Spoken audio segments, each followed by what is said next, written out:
Every time this guy falls asleep, he spawns in a bizarre world infested with monsters. And every time he dies there, he simply wakes back up in reality. But 12 years later, his physical body can't take it anymore. He finally dies in the real world, only to wake up right back in that nightmare. Except this time, dying won't send him back. So he actually has to fight to survive. But with 12 years of brutal experience hunting demons and eating their inner cores like simple snacks, he is about to turn this entire world upside down. But before we dive in, make sure to drop a like, subscribe to the channel, and let's get into it. The story begins in a deeply unsettling forest. Trees gnarled and twisted like an old woman's toes, covered in black mold and rotting muscle, under a sky that feels just plain wrong. This is a place crawling with monsters you'd never encounter in the real world. And it's in this exact world that our protagonist finds himself on the verge of being eaten alive by one of them. In the middle of the fight, the monster opens its mouth wide to swallow him whole. And just like that, he dies. The insane part, every time he dies in this world, he jolts awake from his nightmare, completely disoriented and in agonizing pain, a pain so overwhelming it feels like he's actually dying. And the truly maddening thing is that this has been going on for 12 years. The same nightmare over and over again. Back in the real world, our guy tries to push through the pain of those deaths, but he knows that something is even more agonizing than dying, and that's simply going to sleep. He is completely and utterly wrecked from exhaustion. If he sleeps in reality, he gets dragged back into that nightmare world, and if he dies in that world, he snaps back to reality. There's basically no way to actually rest. He just keeps waking up more drained and more broken every single time. So to stop dying in that world, our guy spent years studying weapons, martial arts, swordsmanship, jungle survival, military tactics. He threw everything he had at it for 12 years, and because of that, he started dying less in the nightmares. But the core problem of actually sleeping never went away. He even went to see a doctor, but the doctor just told him to find something he enjoyed doing, that maybe then he'd be able to sleep. The problem is, he genuinely doesn't know what that would even be, because the only thing he's wanted for the last 12 years is to sleep. Just once. One single night of deep, uninterrupted sleep. That's all he wants. That's his dream. But on this particular day, while he was wishing for exactly that, his nose suddenly started bleeding out of nowhere. He goes into a kind of seizure and crashes face first into the floor, losing a terrifying amount of blood. And in what might be his final moments, the one thought running through his head is, what is even happening right now? His body feels lighter. That horrible, relentless headache that's been there for years is finally gone. It feels like fresh, clean air is flooding his brain and lungs. He feels like he's sleeping soundly for the first time in 12 years. And it hits him. Did he actually just die? But then, what the hell is this place? He slowly opens his eyes and wakes up right in the middle of that same twisted forest. He recognizes it immediately. This is the nightmare world he's been trapped in for the last 12 years. But he doesn't panic. He goes calm almost instantly, even with a monster right on his tail. He figures that with this much blood loss, he might actually be dead for real this time. And if that's the case, if he dies here now, there's no reality left for him to go back to. This place is his new reality. He knows exactly what kind of world this is, and he knows exactly what he needs to do to survive. Logically, the right move is not to fight right now. First, he should get to a lighter area where the monsters tend to avoid. But before he can even take a single step, his hand is already on his sword, and he stops. What is this feeling? Because the last thing he wants to do right now is run. Not even close. He doesn't fully understand it. Maybe it's because he actually slept deeply for the first time in years. Or maybe it's because this body is so much younger than his old one. Either way, he takes a step forward and shows himself to the monster. The monster charges at him immediately, desperate to eat him alive, and yet every single part of his body is screaming at him, begging him, demanding that he fight, that he survive this. And so, with one clean swing of his sword, he cuts the monster clean in half. After it hits the ground, he walks over to the body and pulls something out of it, a glowing organic sphere. He stares at it for just a second, then brings it to his mouth and devours it whole. And the moment he eats it, he feels more alive than ever. He thinks to himself that in this dark fantasy world, he has to survive no matter what. And the very first step to doing that is getting to a clearing where the monsters don't show up.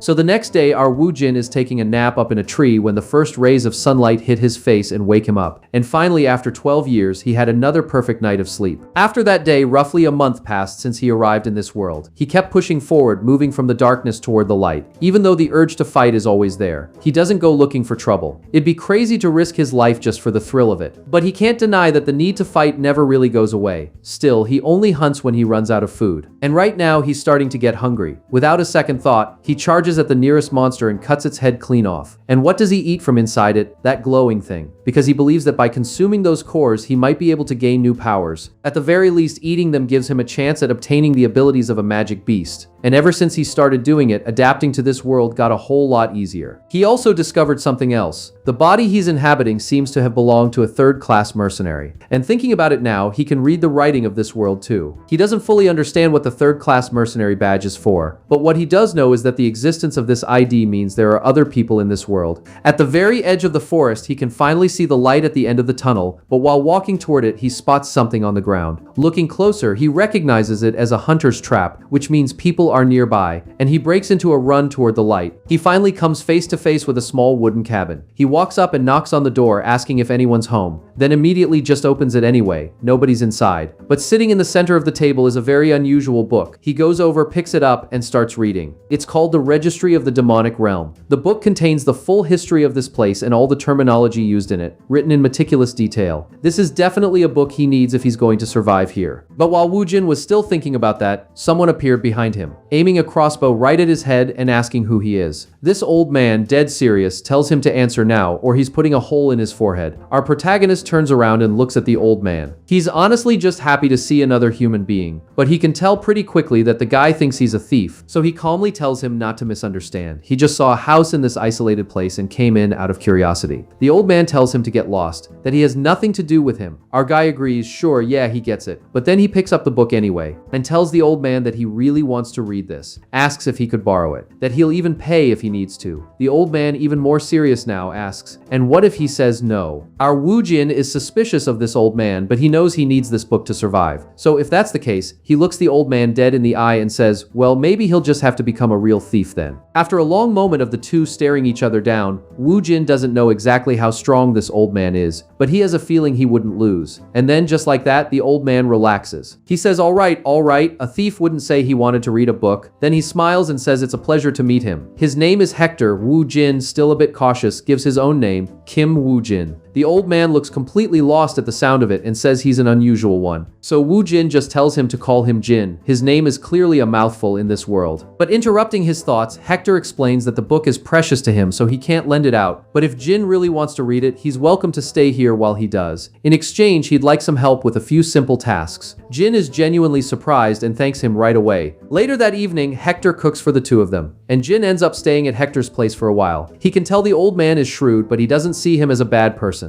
The old man even offers him food, which genuinely stuns Jin, because for the first time in a very long time, he has a warm bowl of soup, and it's honestly delicious. For a moment, he thinks maybe Hector is an angel. But at dawn the next day, Hector heads out to hunt. Jin curiously asks if he's going out again, and the old man says today will take a bit longer. From their conversations, Jin has gathered that Hector is after a magic beast, one that killed his companions. And thinking about it, if Hector, who is clearly strong, considers this beast something to be feared, it must be something seriously powerful. While Jin is alone at the cabin, he spends the whole day reading the registry, and every single story in it begins with the Northern Empire, where the king of the Northern Empire, blinded by greed, reached into a portal from another world, one said to contain the truth of all things and an immense power. And from that day on, disaster began. Powerful beasts from another world poured through the portal and turned the North into the demonic realm in just 9 years. As a consequence, many human factions came together and formed the Church Alliance, and the Church Alliance built a barrier to stop the demonic realm from expanding. That's basically where the story ends. Jin thinks to himself that it's just as he expected. There's a lot of useful information in there, but they say the deeper you go into the demonic realm, the stronger the beasts get. And thinking back now, the beasts did get progressively weaker the further he walked toward the light. Interesting. But while he was sitting there thinking all of this through, what he didn't know was that old man Hector was sprinting back toward the cabin in a complete panic. In Jin's head, he's wondering just how deep in the demonic realm he started out and how strong he actually is by this world's standards. But while he was thinking that, right outside the cabin, a pack of massive wolves was chasing Hector down. The wolves keep coming and Hector runs flat out toward the house. He finally stops and fires 2 arrows at one of the wolves. The wolf swats the arrows aside like they're nothing and keeps charging straight at him. Hector realizes he's completely screwed and starts yelling that he can't die here. Not now. But just as he turns back toward the cabin, Jin steps out from inside, sword already in hand. Hector, terrified, tells him to run, that it's way too dangerous out there. But to the old man's complete shock, Jin blows right past him at an unreal speed. And when Hector looks, Jin is already standing in front of the wolf. With one massive leap, he launches himself at it. The wolf, thinking Jin is just prey, lunges at him too. But what this monster didn't know was that Jin was a monster in his own right, and with a single strike, he cuts the wolf clean in half. Right after the wolf drops dead, the rest of the pack freezes. freezes. They stare at the scene in utter disbelief, and back behind them Hector is in complete shock, asking how is it even possible? He just killed a werewolf with a single blow. Our guy turns around, calls out to Hector, and calmly asks, is something at that level considered a strong magic beast?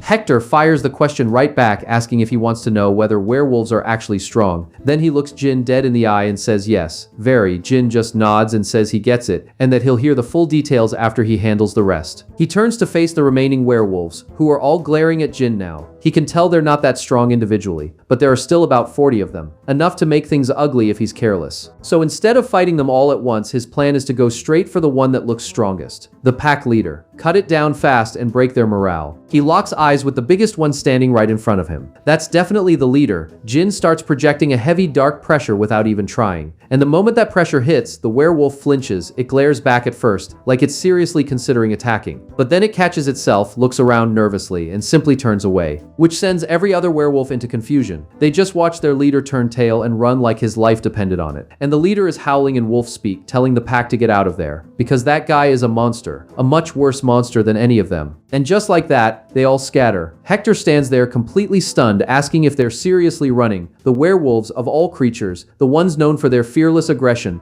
On the other hand, Jin thinks to himself that the pack leader really knew how to read a situation, that werewolf was smarter than he looked. Back at the cabin, they skin the wolf and are left with a solid pelt. Hector tells him it's worth at least 40 gold coins, the bounty for a werewolf head. Jin asks if that's a lot, and Hector tells him yes, quite a lot, enough to live comfortably without working for about 6 or 7 years. That hits Jin hard. He realizes he can earn a serious bounty off something that's basically a weak beast to him. And more importantly, if a low-tier monster like a werewolf is worth that much, then whenever he runs out of money, he just has to hunt things like that. He could make an absolute fortune. And maybe, just maybe, life in this world is going to be a lot easier than the last 12 years were. A little later that same day, Hector hands Jin a few things. Jin asks what it all is. Hector lays out a wolf pelt, some meat, silver coins, and a pioneer map. He asks Jin to take it to the pioneer village, find a man named Jacob at the marked location, and sell him the pelt. He'll pay well for it. Jin asks if it's really okay to hand over something this valuable. But Hector says Jin was the one who killed the werewolf, so he deserves it. And then he admits that he hated that werewolf too. He thanks Jin for avenging him, and says he hopes they'll meet again. Jin thanks him for everything. After saying goodbye to Hector, Jin heads off in search of the pioneer village. But while he was walking out of the forest, what he didn't know was that a certain werewolf was watching him from the base of the mountain, tracking him from a distance. A few hours later, Jin finally arrives at the pioneer village. He recognizes it as the place Hector was talking about. Walking through it, he thinks there's actually a decent amount going on for such a small town. But as he moves through the streets, everyone keeps staring at him. He figures it's because he's a stranger they've never seen before, or something like that. And honestly, that makes sense, because in a world like this, the only thing more dangerous than monsters is other people. A little later, he walks into a bar and heads straight to the counter. The guy asks if he wants a drink, but Jin passes. More importantly, he asks where he can find a man named Jacob. And right there next to him, Jacob steps forward and asks what he can do for him. The second Jin looks at him, he clocks him as a con man. But he tells him anyway that Hector sent him and that if he found Jacob, he could sell him a werewolf pelt. Hearing that, Jacob shoots to his feet. A werewolf? Hector actually killed a werewolf? Jin quickly realizes Jacob is assuming Hector made the kill. And honestly, he doesn't need to correct that. Jacob examines the pelt and confirms it's real. He asks out loud if that old man really pulled it off. Even at his age, Hector is still Hector. With a smirk, Jacob says it's exactly what he expected. He knew he'd manage it. Right after he says that, some guys stand up and start closing in on Jin. Jin asks what's going on, and Jacob, now wearing the wolf pelt like a cloak, asks if Jin still hasn't figured out what's happening. He tells Jin to leave, nicely, and that if he does, he'll let him keep his life. Jin sighs. Of course, he really was a con man all along. He tells Jacob that Hector sent him here because he trusted him, asks if Jacob has always been like this. Jacob, fully confident now, tells him to shut up, says he's simply made an investment, that Hector is always too far away, so he always ends up losing on deals with him. He needs this pelt to cover his losses. Jin wonders to himself if he should kill him or not. He's genuinely furious, but he can't kill someone just over a pelt. This guy should be thanking him for being the kind of person who thinks like that. Unfortunately, Jacob doesn't know how to read a situation. He throws his beer right in Jin's face, then talks like he owns the place, telling the kid not to get clever and to get out while he still can. Out of options now, Jin stands up slowly, furious. He walks calmly toward a table. Jacob says he made the right call, but a few seconds later he notices something wrong. Jin didn't leave, he grabbed a chair instead, then called out to Jacob and told him that if you're going to strike someone, you go for the neck, not the head. Jacob just sighs. He says he takes back what he said about this kid being smart. At least he doesn't value his own life. And at that, his men surge forward at Jin. Jin doesn't move a single step. He's thinking that guys like these, if he kills them, it won't even register. He effortlessly blocks the first guy's swing, and that guy only now realizes just how strong Jin is, and how fast. A second later, he's cut clean in half. Jin moves to the next one with the axe. He dodges the swing, flips the table at him, blocks his vision, then cuts through him and the table at the same time. Watching all of this from a distance, Jacob starts sweating. He wonders where on earth a monster like this came from. A fighter this strong in a place like this, there's no way he would have heard nothing about him. But whatever. At this rate, he's going to die for nothing. Watching his men get taken apart like they're nothing, Jacob just bolts for the door. Jin keeps leveling everyone who comes at him, and after the last one drops, Jacob is screaming for everyone to run. That this guy is out of his mind. But the second he dives out the window, he slams right into something, freezes completely. Because there's a massive werewolf standing right in front of him. He and his two remaining guys are screaming, asking why the hell there's a monster in the village. But then Jin appears right behind them. All three of them are terrified, nowhere to run.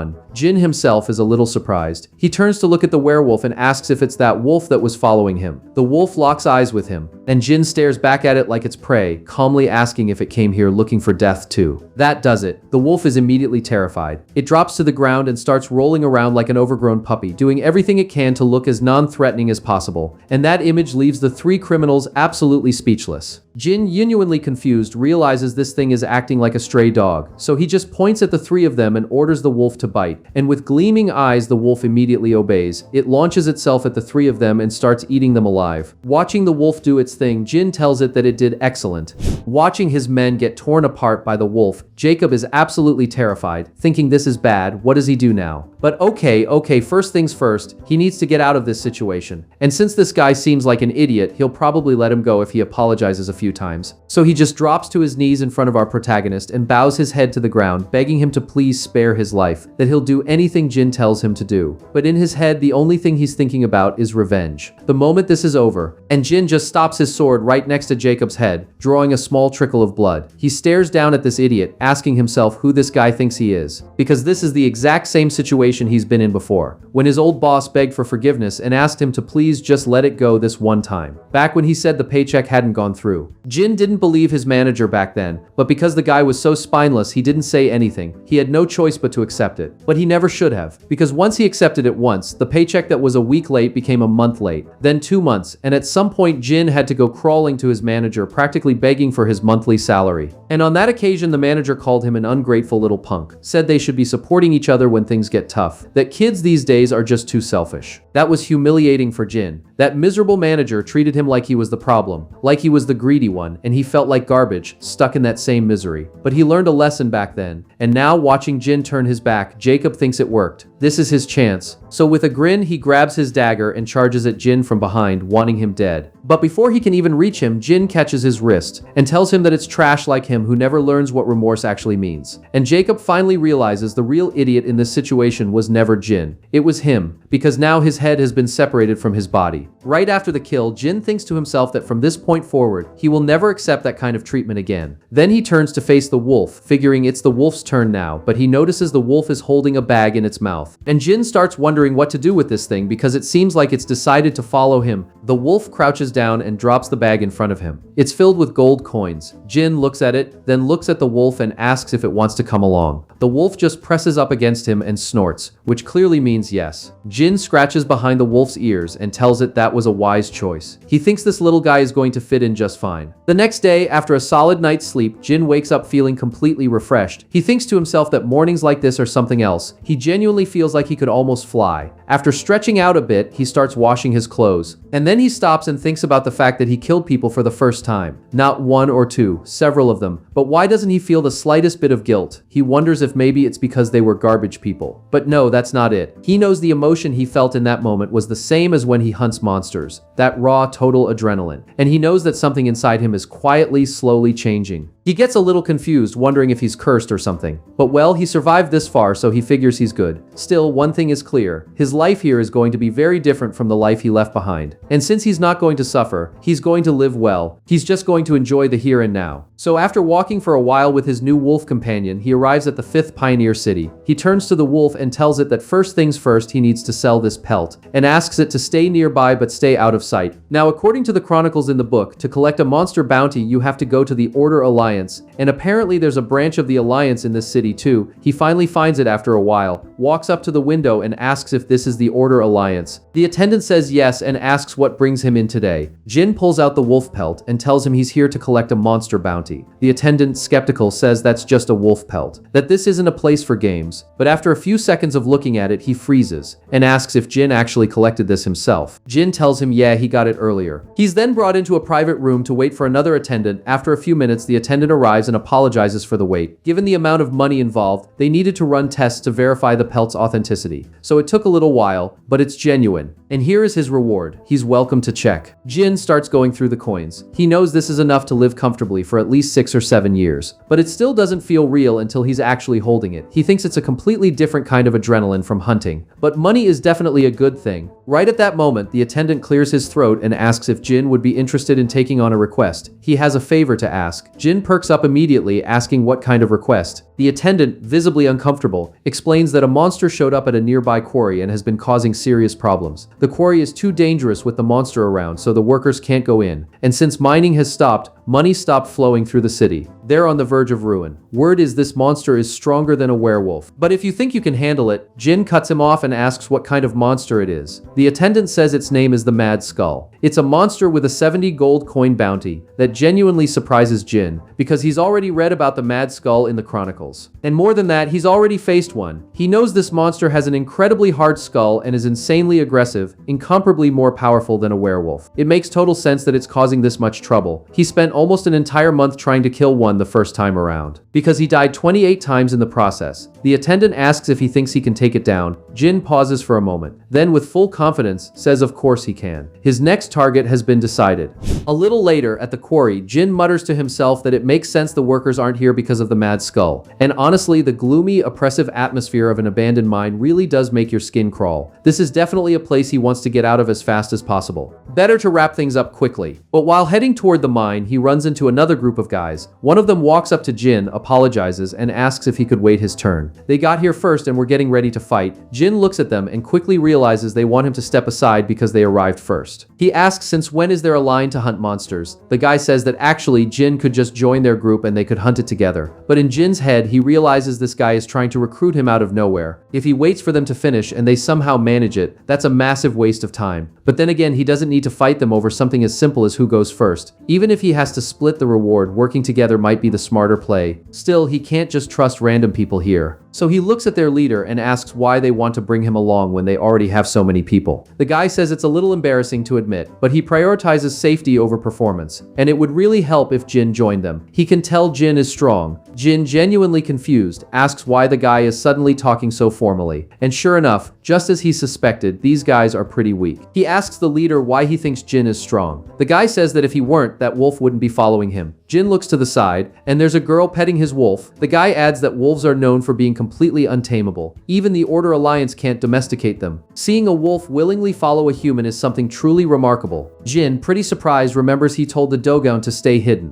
When the hell did he show up? But then he notices the girl offered the wolf meat, actual meat from this world, something he hasn't even bought yet. Drawn by the delicious food, the wolf gets a little awkward. He goes over to Jin after taking a bite and drops the rest in front of him. Jin stares at the meat, wondering what exactly the Dogon thinks he is. But looking at that glistening, mouth-watering piece of meat, he starts drooling without meaning to. Why is his body reacting like this? Pausing to think, when was the last time he actually ate real meat? It's been a really long time for sure. And a wolf was eating this. And now it's on the ground. At this point, he's clearly past caring about human dignity. But before he can reach for it, the girl cuts in. She tells him that if he's hungry, he can eat this, and hands him a whole separate piece. And Jin, completely won over after going so long without a decent bite of meat, looks at this girl like she's an absolute goddess, someone he can definitely trust. A little later, the whole group heads into the mine. Jin walks along thinking about how insanely good that meat was. The rich, salty juices, the spice that reminds him of Sichuan food back home. a flavor that nothing else in this world comes close to, least of all the monster meat he's been eating just to survive. It's on a completely different level. Up ahead, the girl says that come to think of it, they haven't introduced themselves. The big guy up front says his name is Jonathan, captain of the Black Merlin mercenary group, and the girl is Claire. Jin tells them his name is Jin. Jonathan says it's great to meet him, and that if he has any questions he can ask whenever he wants. Finally, after walking for a while, they arrive at the location where they'll be fighting the Mad Skull clan. Jonathan calls for the trap team to set up the nets and the lance team to move into their designated positions. Then he turns to Claire and asks if they're ready to go. She tells him they can begin. And right after that, something incredible happens that genuinely surprises Jin. Claire uses magic. He remembers reading about magic in the chronicles of the book. She begins reciting what sounds like an incantation, saying that in the name of Claire, she asks for blessings upon this land. The blessing called Featherlight. Jonathan receives the buff and says, like always, she's incredible. He tells everyone they have 3 minutes, maybe 5 in the worst case. Everyone needs to be on standby. He's going to draw the Mad Skull clan over here. He immediately sprints off toward the Mad Skull clan's hideout. Jin watches, genuinely impressed. Jonathan, who seemed kind of slow before, is now ridiculously fast. Magic really is something else, and he starts wondering if he could ever learn it too. But right after that, one of the mercenaries starts yelling that they don't have time to slack off. The monster is coming soon. If a single person makes a mistake, all of them could die, so everyone needs to stay sharp. In the back of the group, Jin is taking it all in. He thinks that the plan of luring the monster into a trap and obliterating it isn't bad, but in reality, he doubts it'll actually work against a Mad Skull. A few minutes later, Jonathan comes sprinting back toward them, ordering everyone to arm the traps. The Mad Skull is right behind him. Jonathan makes the dodge, the Mad Skull falls right into the trap, and the whole team cinches it down in the massive net. Seeing the opening, Jonathan calls for the lance team to attack now. The lances start driving in, and the Mad Skull starts shrieking in pain. But watching the way it's moving, Jin in the back can already tell this isn't going to work. The monster is overpowering them, but everyone keeps holding those ropes, trying to keep the Mad Skull restrained. And then, unfortunately, the Mad Skull breaks free. It tears right through the net, and immediately goes straight for the mage, charging at Claire to kill her. Claire realizes things just went sideways, but before she can do anything to defend herself, Jin steps forward and throws himself between them. He stops the Mad Skull's charge with his bare hands and starts holding the massive beast back with nothing but his grip. Even the Mad Skull is disturbed by this person. On the other side, Claire tells Jin it's too dangerous and that he needs to get away from there. But Jin just asks her not to worry, because he might be the only one here who knows how to beat it.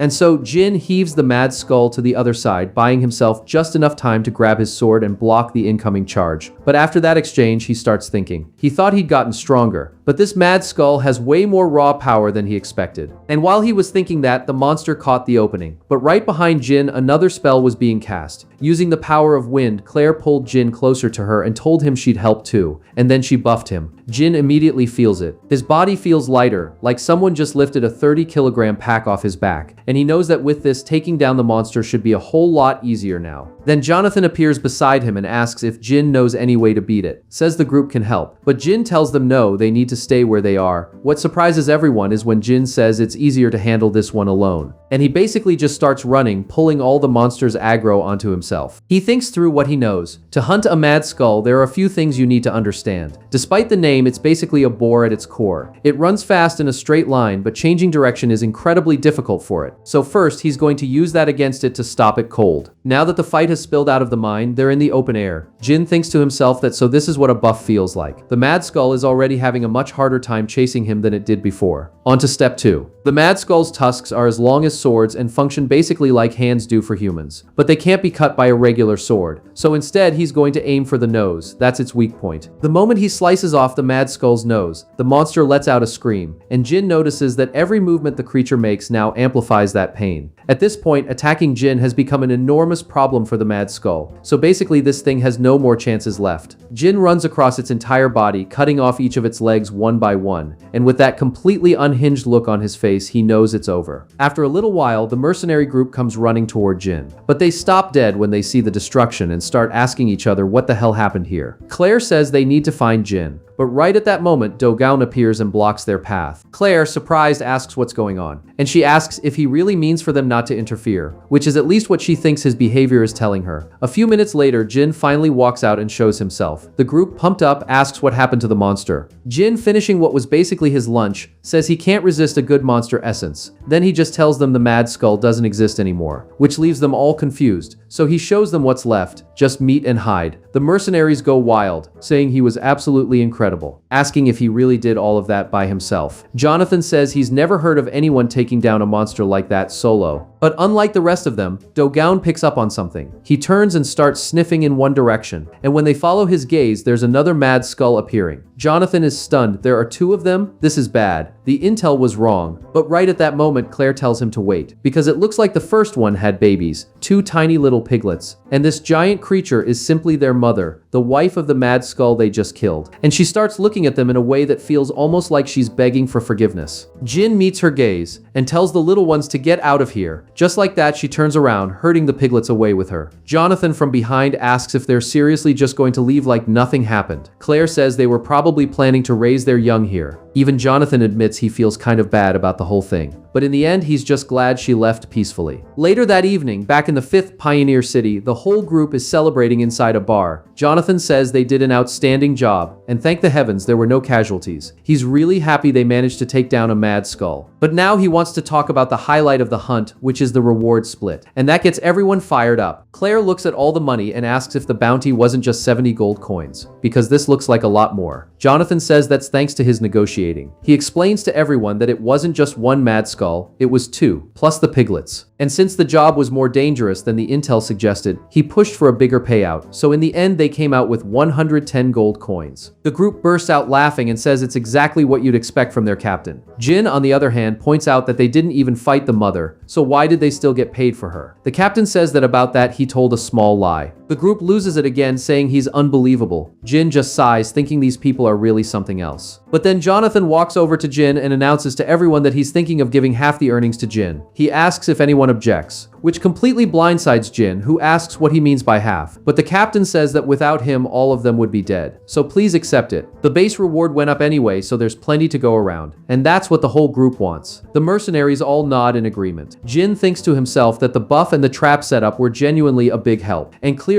not everyone in this world is rotten. So he picks up his drink, thanks everyone, and tells them that in return, every drink tonight is on him. So they might as well drink until they drop. But in the middle of the celebration, Jin notices Claire slipping out. He asks where she's going at this hour. She says she's going to practice a bit of magic. And Jin, genuinely curious about that, starts following her to watch her train. He begins thinking that she must be pretty exhausted training right after a hunt. She really is impressive. But then his mind shifts to the magic itself. He starts wondering if he should try to learn it too. And so the next morning at dawn, Claire asks Jin if he really wants to learn magic. Of course she can teach him. Jin thinks to himself that she agreed a lot more easily than he expected. She just tells him that she had been looking for a reason to give him something anyway. He asks what she means. She explains that when the mad skull came after them, unlike a certain someone, he stepped up and saved them. She would be more than happy to teach him magic. That was basically a dig at Jonathan. She tells Jin that if he were the mercenary group who can't even follow the basics of combat like protecting their mage, she'd say no. But Jin is different, isn't he? Jonathan walks over, visibly annoyed, and says absolutely not. You can't just learn something overnight, and on top of that, they have to leave the village in 2 days. Claire then suggests that Jin could just come with them. Jonathan laughs and asks why a beast hunter as powerful as Jin would bother tagging along with mercenaries like them, that a wolf always feels more comfortable alone, and it would be pretty rude of him to intrude on Jin's great journey. But Jin's actual thought is the opposite. He doesn't have anything going on right now, and this guy is making him feel honored for absolutely no reason. He starts wondering if he should fib a little, so he asks Jonathan where they're headed next. Jonathan says they're going to the 4th Pioneer City. He heard there's a big job there. Jin immediately says, oh, the 4th Pioneer City, as if he already knows the place. Then he casually mentions that he was actually planning to go there himself, and wonders if they'd mind if he and the wolf joined them. And obviously those two, who had their plan figured out from the start, got exactly what they wanted. Jonathan says what a coincidence, while Claire says they'd be more than happy to have someone as reliable as Jin along. And just like that, his next destination was decided. 2 days later, on the road to the 4th Pioneer City, they're walking alongside a Tarrasque, a monster bred exclusively for transport, one of the few magic beasts that humanity actually managed to domesticate. Jin looks at it and remembers reading about the Tarrasque in the books. Apparently they use it as a beast of burden instead of horses because it's just absurdly massive. Up ahead, Jonathan calls out that they still have a lot of ground to cover. And so during the day they walk toward the 4th city, and at night Jin trained with Claire. He knows learning something new is hard. There are dozens of of reasons why it's difficult. But the worst part is the repetition. In any discipline, there are aspects where growth only comes through constant, relentless repetition. Progress in that phase tends to be agonizingly slow. It stagnates a lot, and he knows how painful it is to keep doing the same thing over and over with nothing to show for it. Stagnation is a genuinely brutal experience. But this is the kind of pain he's used to. The 12 years of agony he endured to survive in the nightmare world only made him stronger and taught him to persist until he broke through. That's something he's always known how to do. And then, out of nowhere, he finally starts to feel mana. Claire comes rushing over to him, surprised. She tells him that he started to feel the mana. Jin asks if that was really mana. He can't believe it took 10 whole days just to feel it. This really is hard. But Claire tells him that honestly it did take a while. But that's still great. There are people without talent who go their entire lives without ever feeling mana at all. Alright, now it's time for step 2. She grabs a potion and hands it to him, then asks him to take off his clothes, which leaves Jin genuinely confused, asking what she means. But after she explains, he understands she just means his shirt. He asks curiously what she's doing. She says she's creating a pathway so she can channel mana into his body. Okay, all set. She's going to start injecting the mana now, so he needs to focus on feeling it carefully. Claire activates a magic circle and begins channeling mana into Jin's body. Midway through the process, he starts feeling a little numb. He realizes this is on a completely different level from what he felt before. It's going deep into his body. He can feel something denser than blood flowing through him. The sensation keeps intensifying. From behind him, Claire asks how he's feeling, whether he can sense the mana flowing. He tells her yes, he can feel something moving through his body. She tells him he's already taken the first step toward using magic. She explains that there are 3 stages to the basics of magic. The first is sensing mana. The second is retaining it in your body. And the third is actually using magic. And since he's cleared the first step, it's time for the second. She's going to guide the mana and direct it toward his heart. She asks him to try to create a vessel for the mana inside himself, like he's holding his breath. He focuses on imagining something inside his body to contain the mana, and finally tells her she can start. She immediately begins pushing more mana into him. But at some point, she starts drifting into his subconscious, and she sees things. Deeply disturbing things. Horrifying images of a massive mantis creature devouring another monster whole. And then the mantis turns. Dozens of eyes all snap toward her at once. And something in the deepest part of her mind just breaks. She asks herself what kind of threatening energy is this? Please don't tell her he's actually some kind of monster. Completely terrified, she realizes her mana is being absorbed. At this rate, every drop of her mana is going to get drained. But in that instant, Dogon saves her. He grabs her and drags her away. She's confused, asking what the red wolf is doing in here. But the wolf stares at her like he's trying to say something. And she understands. He noticed she was in danger and came to help. Exhausted, she collapses to the ground. Jin, worried, rushes over to Claire and asks if she's okay. But Claire, clearly shaken, stares at Jin. She thinks about what she just witnessed. A mental world, a manifestation of a person's disposition and power, appearing like an entire world of its own. Everyone has a mental world that reflects the path they've taken. But for a presence that's threatening to exist inside Jin's mental world, she is genuinely alarmed. She stands up, still visibly unsettled, walks over to him, and asks him to please be honest with her. She asks if he's ever consumed a mana core. He asks what she means by a mana core. She says she's talking about the crystals found only inside monster bodies. Jin says, oh, so she means monster essence. And yes, he's eaten some. But she, deeply concerned, asks if he really consumed mana cores, and when he did, how many he ate. He says he started eating them when he first started hunting monsters, that he's been eating them consistently for about 10 years. As for how many, maybe thousands, actually no, it's probably in the tens of thousands by now. And he asks, completely confused why she's asking. Is it some kind of problem? She tells him, visibly distressed, that yes, it is absolutely a problem, because if a human consumes a mana core, there are only 2 possible outcomes. Either they die, or they become a monster, leaving Jin completely stunned.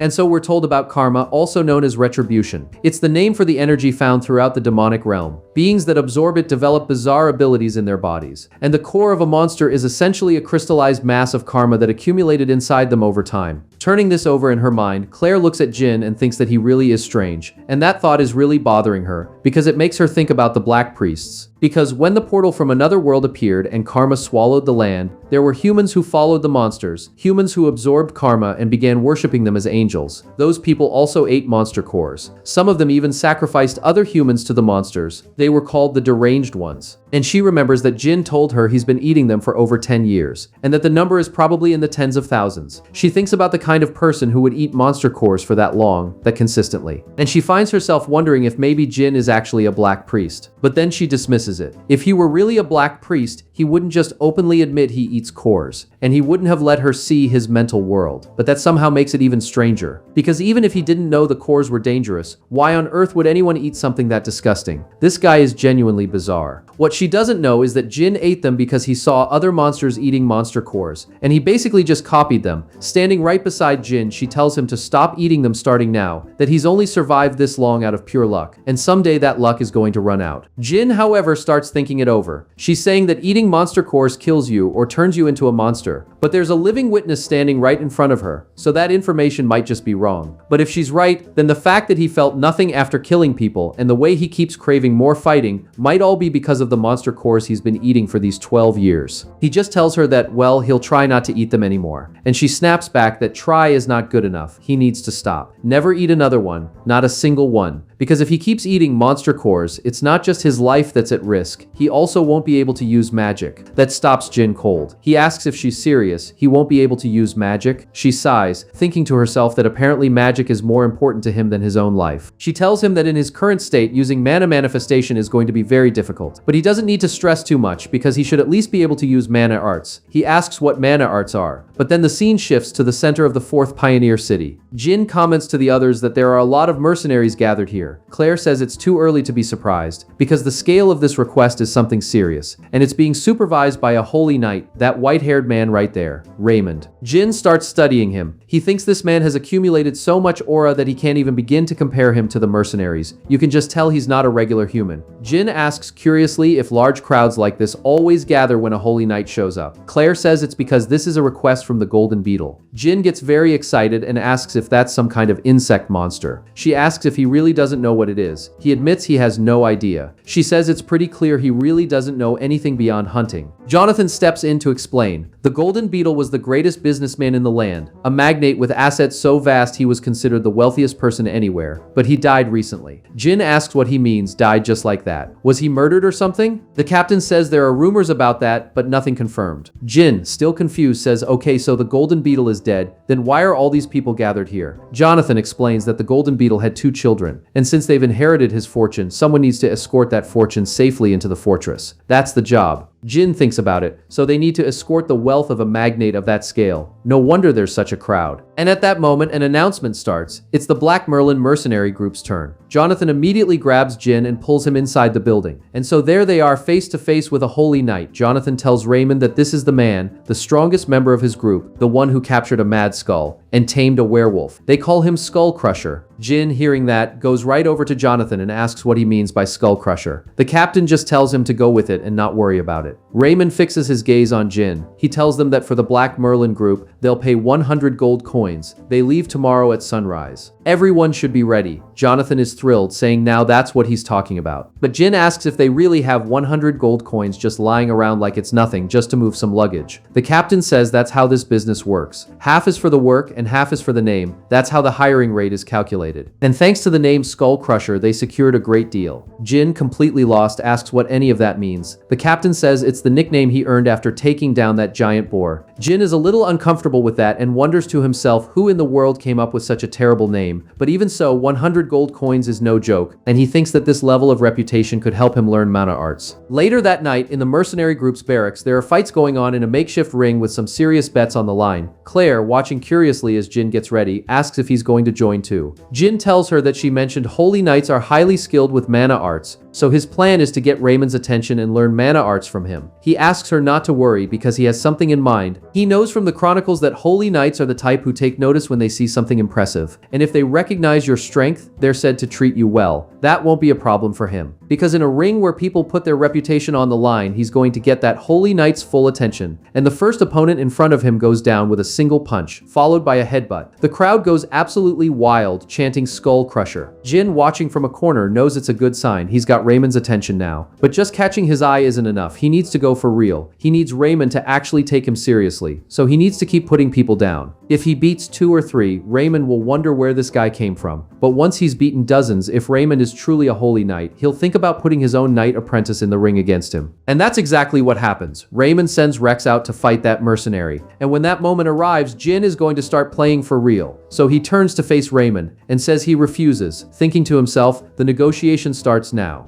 And the moment Jin says he refuses, right to the Holy Knight's face, everyone in the room is stunned. Rex, furious, asks why the hell he turned down the offer. Jin just sighs. But Raymond steps forward and asks if Jin is maybe injured. Jin says not at all. So Raymond asks why he's refusing the duel. And Jin tells the Holy Knight straight up that he's a mercenary who's after money and power. So if Raymond wants someone to fight his Holy Knight apprentice, he's going to have to make it worth his while. They'll be betting on this fight. Raymond says that if they're going to bet, it should be on something both of them actually want, and he asks if Jin has anything to offer. Jin says of course, because even if he's not exactly well known, he happens to have a ridiculous amount of money sitting around. The moment he says that, the entire hall bursts out laughing, saying this guy is completely out of his mind, wanting to make a bet with a Holy Knight whose whole purpose is to live by honor. They ask what on earth is going through his head. Rex, seething, calls him a lowlife, but Raymond stops him. He tells Jin that they don't need money, so instead, the winner won't be held responsible for any injuries they inflict on the other fighter. That's what they want. But hearing this, Jin immediately realizes he doesn't have to pay a single coin to fight, and also gets to beat this guy as hard as he wants. He basically just says he accepts, and that he'll tell Raymond what he wants after the duel is over. So Rex gets ready and climbs into the ring, coming face to face with Jin. The crowd signals for them to start, but from behind, Claire rushes over to Jin and asks him to let her know if things get dangerous. He just tells them not to worry so much. He's definitely not going to lose. On the other side, Rex asks Raymond if he should hold back, but Raymond tells him absolutely not. Jin won't be an easy opponent. So Rex says he understands and immediately activates his mana arts, which barely surprises the other mercenaries because he's going all out from the very start. And then at a blistering speed, Rex appears right in front of Jin. Seeing that Jin thinks this speed is on a completely different level from the rookies he's been fighting, and the guy has phenomenal strength too. If he takes even a single punch from this, he could end up dead, which honestly just makes him even more excited to learn mana arts as soon as possible, because this looks really interesting. But here comes another strike from Rex. Jin blocks it with his bare hands, and Rex stops and asks if his name is Jin. Jin confirms it, and the apprentice tells him that he might be a well-known mercenary in the demonic realm, but at the end of the day, he's just a wild beast, and that he's going to regret underestimating a Holy Knight. The crowd starts noticing that Skullcrusher seems to be on the losing end, that even as an apprentice, Holy Knights are genuinely on another level, and hearing that, Claire gets very worried. On the other hand, Raymond watches the fight and isn't quite sure what to make of it, but after observing carefully, the Holy Knight starts feeling something strange, because when that man was fighting the other mercenaries, he never dragged anything out. He ended every fight with a single attack. But right now his movements are extremely passive, and Raymond wonders if maybe he has something up his sleeve. Right at that moment, looking to end the fight, Rex activates a spirit strike, launching a devastating punch straight at Jin. But to everyone's complete surprise, Jin deflects it with his bare hands, blowing out part of the railing. Jonathan, stunned, asks how on earth he just deflected a Holy Knight's mana arts with his bare hands. How is that even possible? But right after that, Jin speaks up. He says he thinks he's gotten a good read on Rex's combat power now, and wonders if he should check his durability next, and then at blinding speed, with a single powerful blow, he drives his fist into Rex's chest and makes him spit blood. Watching from the corner, Raymond thinks that was a completely ordinary punch that landed, but Rex has a very strange look on his face, and it hits Raymond all at once. Don't tell him that this man, rather than waiting for an opening, was just enjoying the fight this entire time. But that's exactly what Jin was doing. Back in the ring, Jin looks at Rex and says he hit him pretty hard, but it seems like he took it fine, and he's genuinely curious how many of those he can absorb. He wonders if it's thanks to mana arts, but before he can hit him again, Raymond jumps into the ring and orders him to stop, because Rex lost, and they'll give Jin whatever he wants as promised. Closing this matter right here and now, Jin simply accepts, but he's honestly a little disappointed, because it was starting to get good. That was such a letdown, but well, his plan worked out either way. When the end of the fight is announced, the whole crowd goes wild once more, saying that Skullcrusher really is something else. Meanwhile, somewhere else entirely, in a massive mansion, the mansion that belonged to the Golden Beetle. Inside a very dark room are the first and second sons of the Golden Beetle,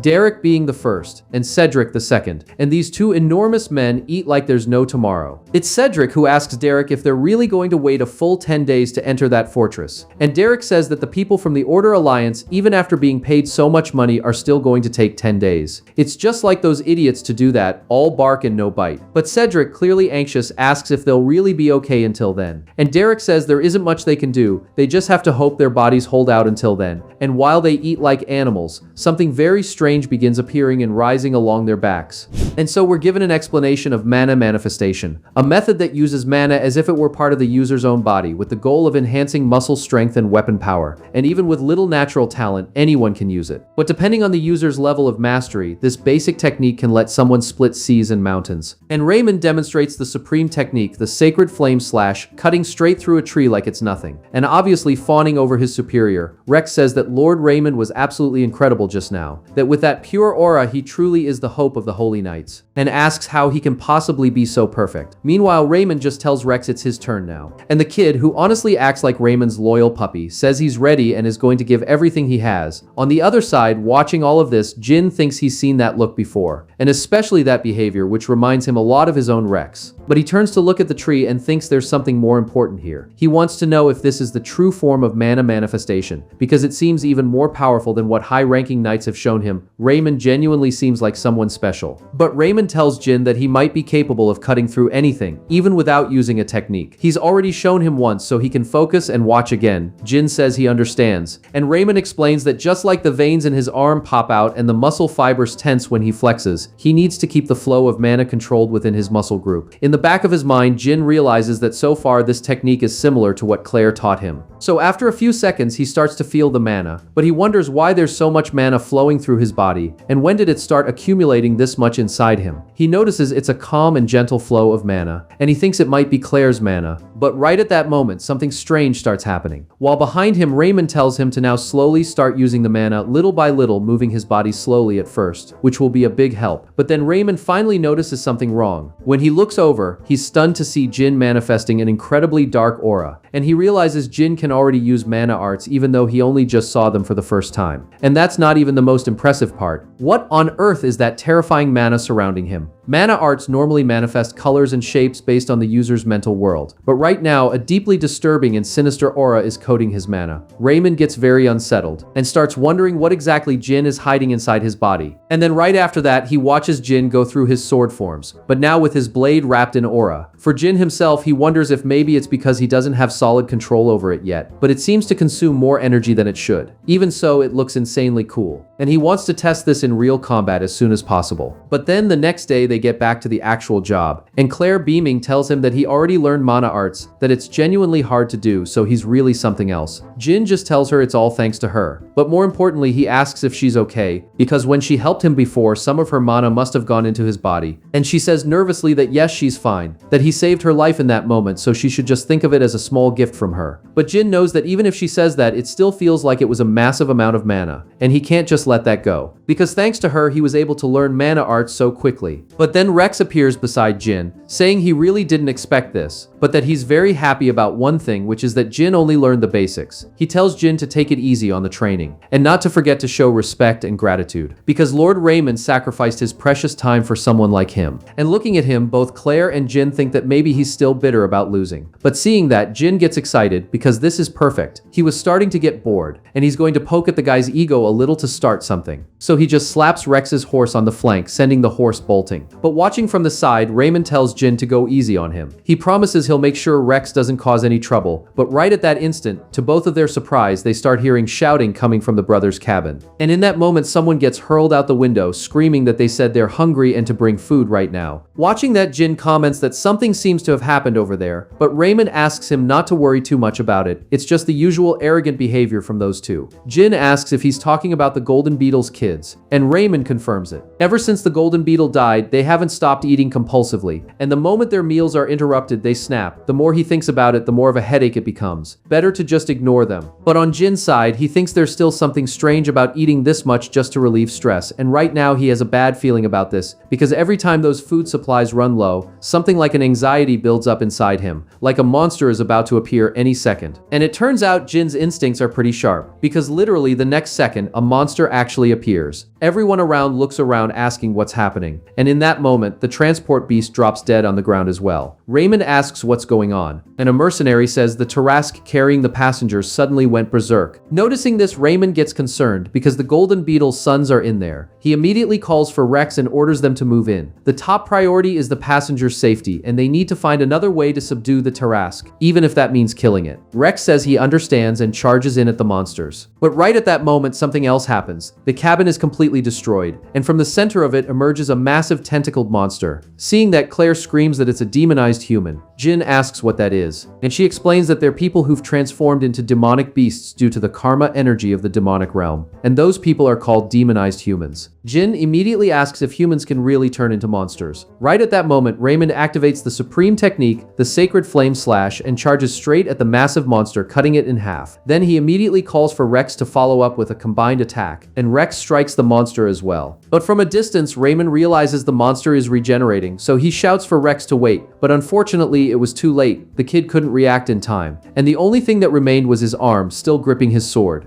Raymond rushes toward Rex in a panic, calling out to him, but he doesn't make it in time, and the kid is killed right in front of everyone. Looking at what's left of Rex, Raymond is consumed by rage. Filled with pure hatred, he charges at the monster with a Sacred Flame Slash. But even so, the monster regenerates. Without stopping to think, Raymond keeps pushing forward, screaming at Rex to hold on, that he's going to save him, that he can't give up. But what he didn't know was that the monster was regenerating right behind him, ready to blindside him. And right when it was about to reach Raymond, Jin jumped in to save him. The worried mercenaries realize that even the Holy Night has been pushed back. At this rate, everyone is going to die. And seeing the group's morale crashing, Jin looks at this abomination and recognizes it as a human who became a monster, and he starts wondering whether, if he keeps eating manacores, he might someday become something like this. It's a thought that genuinely makes him pause, but he knows that worrying about it right now won't solve anything. The first thing he needs to do is get rid of this abomination. So he starts dodging its attacks, thinking to himself that this regeneration is unreal. With infinite regeneration like this, at this rate it's going to turn into a war of attrition. So while he conserves his energy, he needs to find a weakness. But right at that moment, the monster catches an opening from Jin and attacks, and Jin mutters that it's a mess, he got hit. But then Jonathan appears immediately after, driving his lance into the monster and telling Jin that he's here to help. And on the other side, Claire starts activating her magic. She calls out that their blades must oppose evil. And just like that, the lances and weapons get buffed with magic, and every hit from them starts slowing the monster's regeneration. Jin allows himself a quiet smile, thinking not bad at all. He figured they'd be paralyzed with fear, but apparently these really are mercenaries. Even so, the monster keeps regenerating, and Jin notices its aura has completely changed. It seems to have gotten more powerful, and there are even faces on its shoulders now. Faces they quickly recognize as those of the Golden Beetle's sons. This monster starts attacking in every direction at once, basically reclaiming its own flesh and regenerating at a terrifying rate. Jin launches himself at the monster from above and attacks again, but one of the faces lunges at him, trying to bite. Jin manages to block the strike. Back on the ground, Jonathan asks if he's okay. Jin says he is, but warns everyone to be careful, because this thing got stronger. He asks what they should do now. Jin tells them they need to keep trying. If they keep cutting it, eventually all that will be left is the mana core. The problem is its regeneration speed, but Jonathan says if that's the problem, don't worry about it. Because just as the monster got stronger, they've also learned its attack patterns. Jin lights up and says if Jonathan says that, then go ahead and try. And finally he activates his dark aura, saying he'll be very satisfied cutting this thing to pieces with his mana arts. And Jin launches himself at the monster, tearing into it, dicing it up completely, and starts shouting for them to stop the regeneration. Step by step, Jin cuts while the mercenaries suppress the healing. And finally he reaches the center of the core. Jin says it's over now and cuts the core clean in half. And finally the fight ends. The monster doesn't regenerate anymore. The mercenaries are overjoyed, celebrating that they won, and to think they defeated something as terrifying as this abomination. Their reputation is definitely about to skyrocket. Jin, on the other hand, just stares at that monster core. But while they were celebrating, from somewhere deep in the forest, a mysterious red-haired woman was watching them. And she was saying to herself, in a quietly sad voice, that the sons of the Golden Beetle, Derek and Cedric, in the end were no different from their father, and that they really were a hopeless pair. She shakes her head, wondering how they could be so incompetent and useless. But then in the corner of her eye she notices Jin picking up and pocketing the monster core, and she realizes that it was that man who fought against the abomination, and she finds herself wondering who he is and why he's keeping the mana core.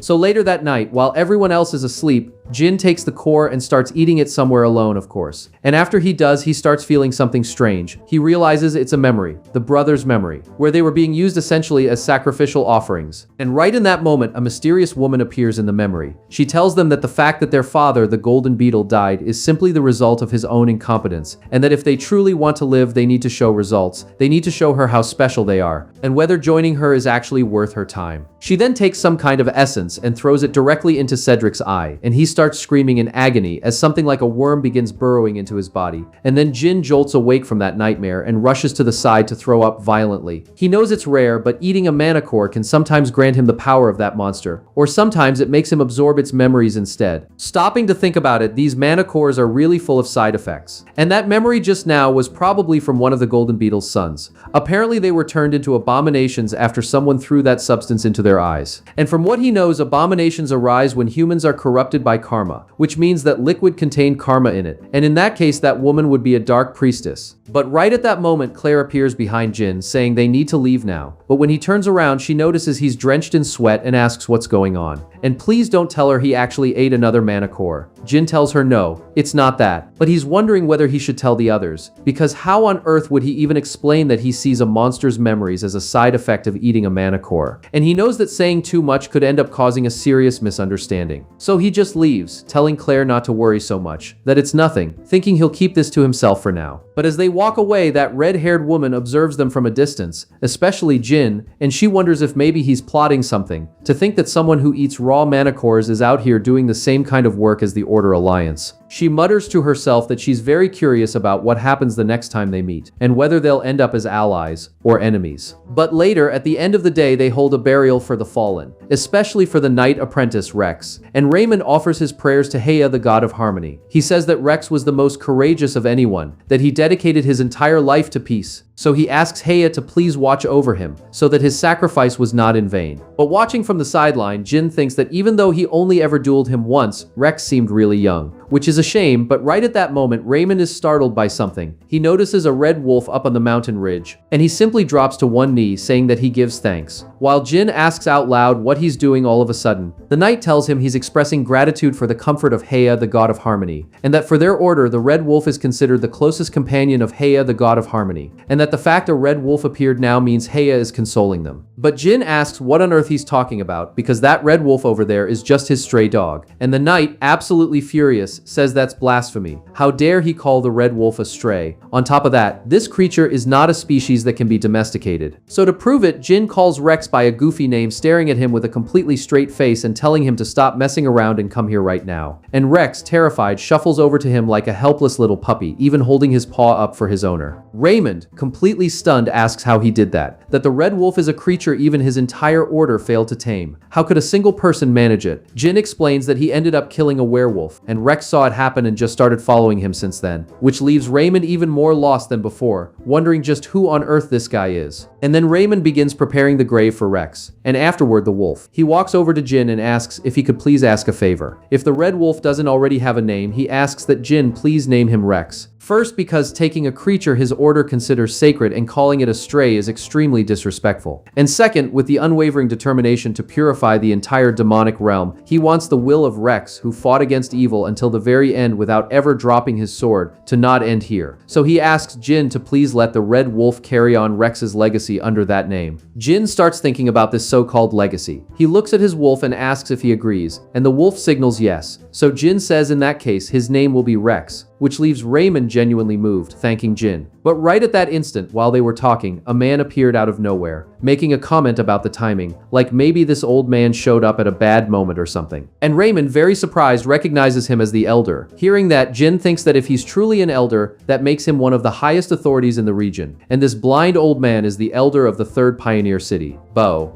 The other mercenaries gather around, and Raymond steps forward, acknowledging that the elder has arrived. Bo apologizes for intruding during a funeral. Raymond says it's nothing. nothing and asks what brings him here. Bo says he's here to investigate the deaths of the Golden Beetle's sons, which leaves Raymond thoroughly confused, asking if Bo still thinks they were responsible for their deaths. Jin thinks to himself that they're apparently under some kind of suspicion, and honestly, he gets why anyone would suspect the mercenaries. The client died while they were transporting an enormous fortune. The knight asks if the evidence they provided wasn't enough, and Bo says it was more than enough. But then he turns and walks toward Jin. He says that how those two transformed into abominations remains a mystery, and that this case has all the hallmarks of Dark Priest involvement. So he goes up to Jin and asks what he thinks, which genuinely surprises Jin. This old man apparently already knows his name. He immediately asks if the elder is seriously suggesting that he's a Dark Priest. And so, in the Vritra arena, inside the third Pioneer City, Jin stands in the middle of the ring, having been brought there by Bo and Raymond. Bo tells him that people as strong as him tend to stand out from a young age, but he appeared out of nowhere and has been racking up feat after feat, and conveniently, he's connected to this abomination incident. He asks whether Jin doesn't think that's at least a little suspicious. Jin thinks everyone here already knows who the strong ones are, so that makes sense. But fair enough, he can understand why they'd suspect him. After all, he's not from this world. But even so, he asks Elder Bo what any of this has to do with fighting him, because he genuinely doesn't understand what's happening right now. And even Raymond agrees that Jin has a point. On top of that, he just came out of a battle, he's not in any condition to fight, and Jin thinks exactly. But the old man just laughs and asks, well, so what? Is he saying he won't cooperate with the investigation? Which surprises both of them, realizing he's absolutely not going to back down. And seeing that, Jin thinks he can't just beat up some guy because he suspects him of being a Dark Priest, because he's strong. Plus, fighting an old man like this just feels a little awkward. But Bo drops his cane and tells Jin that he seems to have a lot on his mind and asks if he's worried just because he's old. He says he genuinely appreciates the concern, but it's completely unnecessary. He's already rolling up his sleeve and showing his muscle, telling Jin that the reason he became an elder was purely due to his own ability. And he's already charging at Jin before he can even think. And Jin sees immediately that the man is fast. The old man launches the technique Toll of the Great Bell, hitting Jin square in the chest and hurling him into the wall. Raymond shouts Jin's name, warning him that the monks of Vritra are martial artists with incredible combat power, and tells him not to lower his guard. The old man just says Raymond is being a little too partial, and at this rate he might get jealous. And he's already appearing right in front of Jin again. But at the last second, Jin manages to dodge the strike. He immediately counterattacks low, but the old man catches the blade with his bare hands, which stuns Jin, who realizes he just stopped a sword with nothing but his bare hands. But Jin knows that had to hurt, and that he struck the exact same spot the abomination hit before. But while he was thinking that, he noticed something strange. His body is completely healed. How on earth is that possible? That injury from the abomination should have taken at least 2 weeks to heal, and even the damage from that last strike is already fading. He starts wondering if maybe he inherited that monster's regeneration after consuming its core, and apparently that's exactly it. He immediately gets extremely excited, thinking this is the greatest luck he's ever had, and finally he launches into the fight for real, going straight at Bo. And the old man Bo asks if he wasn't injured just now, and that this is honestly making him more and more excited. And the old man thinks he'd love to keep fighting even longer if only he could, but he knows he can't go beyond a certain point. He's confirmed the rumors about Jin's strength, and now it's time for the next step, which is the mind's eye. He activates it right then and there, attempting to infiltrate Jin's mind. He thinks that a person who can only be filled after being emptied, who renounce their physical sight to open a third eye, the so-called mind's eye, also known as the soul's eye, capable of seeing someone's true essence. And now this Jin needs to show him whether he's a Dark Priest, or perhaps a new light just beginning to emerge. And finally, he begins filtering into Jin's mental world. And it's the exact same scene Claire saw just days ago, that massive mantis devouring another insect. And right after that, those countless eyes, all turning to stare at Bo. And Bao finally enters Jin's mental world. But the moment he does, he senses something deeply wrong. And he asks himself in complete shock what the hell kind of mental world this is, filled to the brim with monsters. But back in reality, Jin walks over to him and asks if the elder is alright because he's breaking out in a cold sweat. And in Bo's mind, he thinks that this mental world isn't just unpleasant, it's terrifying. He's never seen anything like it in his entire life. But the fact that Jin's mental world didn't collapse means he's not a Dark Priest. So he bows to Jin. He apologizes and asks Jin to please forgive his rudeness, because confirming whether he was or wasn't a Dark Priest was extremely important to them. And Jin, thoroughly confused, asks what any of this is about. But at that moment, someone else enters the arena, a young girl. saying she came because she wanted to hire him for a mission related to the Dark Priests. And Jin, very curious, asks who she is. The girl approaches and says it's a pleasure to meet him. Her name is Cindy, the youngest daughter of the Golden Beetle.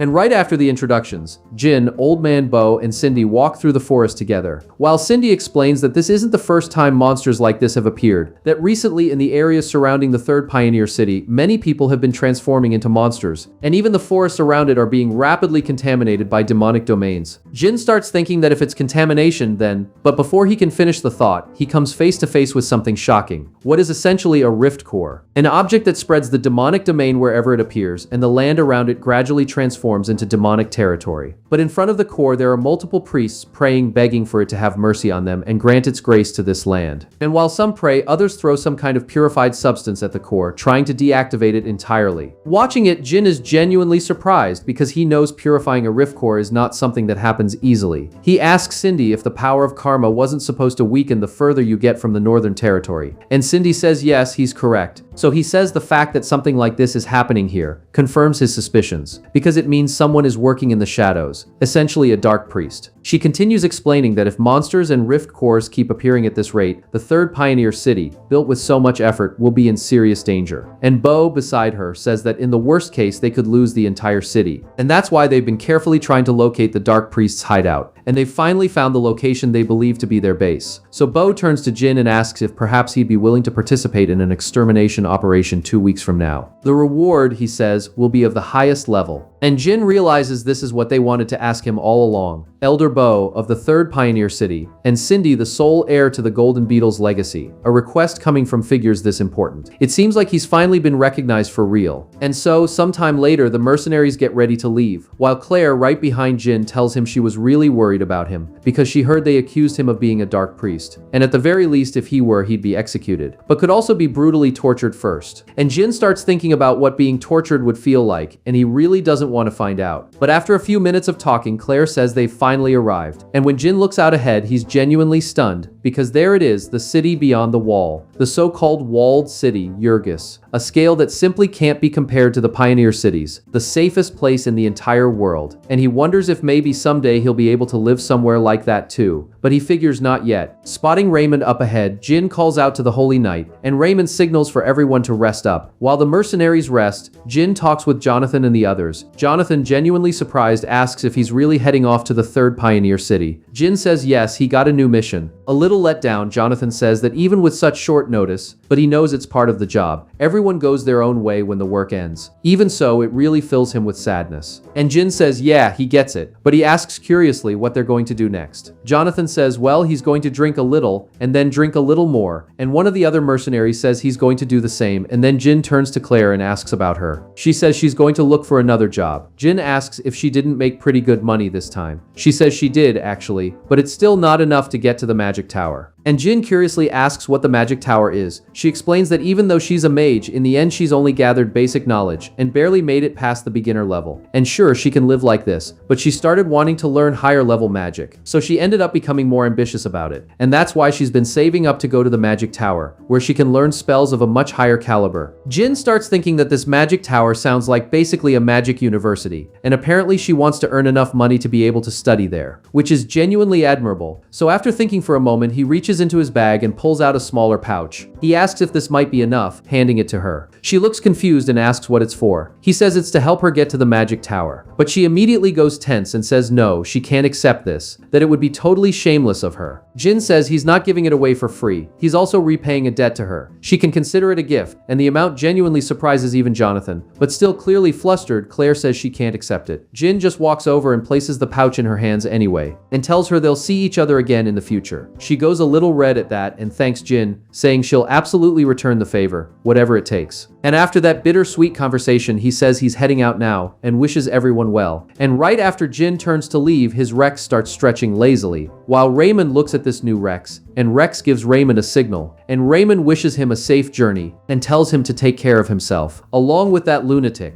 And right after that, 2 weeks passed, and our protagonist is being escorted to the combat site, which is presumably the Dark Priest's hideout. But up on the wall, Old Man Bo and Cindy watch him go, and Cindy tells Bo that she knows he said nothing would happen, But looking at his face, it seems like he's actually quite worried. And Bo asks what she's talking about. She says she's talking about the mercenary, because it was Bo himself who told her that Jin appears to have consumed a mana core. And after she says that, Bo goes quiet. But then he says that just because he consumed a mana core doesn't mean he's a dark priest. And Cindy fires back sharply, saying that's a very dangerous thing for him to say. That whoever consumes a mana core becomes drunk on power and loses their own sense of self. That this is basic knowledge. And she stops calling him elder and instead calls him master. She asks him to be honest, whether he's protecting Jin because he still hopes that some trace of humanity remains in that man. And thinking about that man, Bo goes very quiet. He tells her he doesn't want to talk about this right now. She sighs, clearly frustrated, and walks away. She says she was being rude and apologizes, but he needs to know one thing. She'll keep his secret for now. But if Jin commits any wrong act, she'll personally accuse him of being a dark priest. And when that happens, not even the elder who recommended him will walk away unscathed. And watching her leave, Bo knows he doesn't need to worry about that, because he's certain it won't happen. Because that mercenary, Jin, has already consumed countless mana cores and become someone so powerful it's difficult to grasp the full depth of his strength. And yet his mental world didn't collapse, and he maintained his humanity even after consuming all of those cores. That's irrefutable proof. And what they're doing right now is simply keeping that secret, because the world isn't yet ready to accept Jin for what he is. But Bo is certain that the power this young man carries will bring tremendous hope to this world. And after that, some time passes. In the middle of a march alongside the 1st Expeditionary Force, while the soldiers are chanting a war song, Jin reaches down, picks up a rock, and bashes himself in the head with it, shocking everyone around him. Every single soldier wondering what the hell is wrong with this guy. But after hitting himself in the head, he starts counting the seconds. And after roughly 600 seconds, his flesh starts closing on its own, basically regenerating. And once the wound seals shut, he confirms that the special ability he gained after consuming that mana core was regeneration. For bruises and minor injuries, it takes about 10 minutes. And the fracture from that beast healed in just 2 days. He gets genuinely excited thinking about it, because maybe even if his arm got torn off, he figures he could probably regenerate it in at least a month. And that's exactly why consuming mana cores is worth it. He can barely wait to test this in actual combat too. But up ahead of Jin, a knight speaks to him, saying he's already heard the nickname Skull Crusher, but didn't realize it was because he crushes his own skull. And Jin, a little awkward, says he's sorry if that was alarming. He just had something he wanted to test. And this man is the supreme commander of the Expeditionary Force, belonging to the Order of Harmony, Roland. And Roland says, oh no, he likes geniuses like him, because a true genius has to be a little unconventional too. And Jin asks what he means by genius, and Roland says he's talking about him. Being a mercenary personally recommended by Elder Bo, he must be an extraordinary genius. And Jin thinks to himself that this guy keeps insisting on calling him a genius out of nowhere. And honestly, he really doesn't want to get close to him. But more importantly, he asks what Roland's plan is. And Roland says it's just as expected of a genius, impatient and straight to the point. He tells Jin the direction is the forest to the north of the 3rd Pioneer City. First, they'll eliminate the rift cores at the entrance. Then they'll advance step by step toward the center. The length of the battle depends on the situation, but the goal is to wrap everything up within 10 days. But Jin tells him that forest isn't that big and asks if 10 days isn't too long. Roland says it's just as expected of a genius. And truthfully, he's right. Normally it would be too long. But right while they were talking, a mole monster surged up at Roland, while he was explaining that because of the rift cores, demonic territory has expanded significantly. But obviously Roland spotted the creature well before anyone else and cut it clean in half with his sword, continuing to speak calmly that creatures normally living in the depths of the cursed earth are now showing up in lit areas like this one. So maybe 10 days actually isn't enough. And just like that, more mole monsters come surging up at the army. Roland calls that it's an ambush and to prepare to fight, but obviously some of the moles are much faster and start tearing into the weaker soldiers, and Jin, observing it all, recognizes this monster. It's the bloodsucker rat, and apparently it even knows how to burrow. Roland orders them to get ready and guard their backs, because if they turn their backs on these things, they're 100% dead. But right at that moment, Jin steps past Roland and starts running forward. Roland shouts at him to be careful, but then he watches Jin get swarmed by wave after wave of bloodsucker rats without showing a single reaction, looking like he's about to get eaten alive. Roland, alarmed, asks what he's doing, if he's lost his mind. But Jin, in the middle of all those rats, is killing them one by one and quietly eating their hidden cores, because he figures that if he devours all of them, he might just inherit the bloodsucker rat's ability. And even if the ability to burrow isn't all that useful, that's not a problem, because the demonic creatures in front of him don't look like monsters anymore. The only thing he can see when he looks at them are mana cores.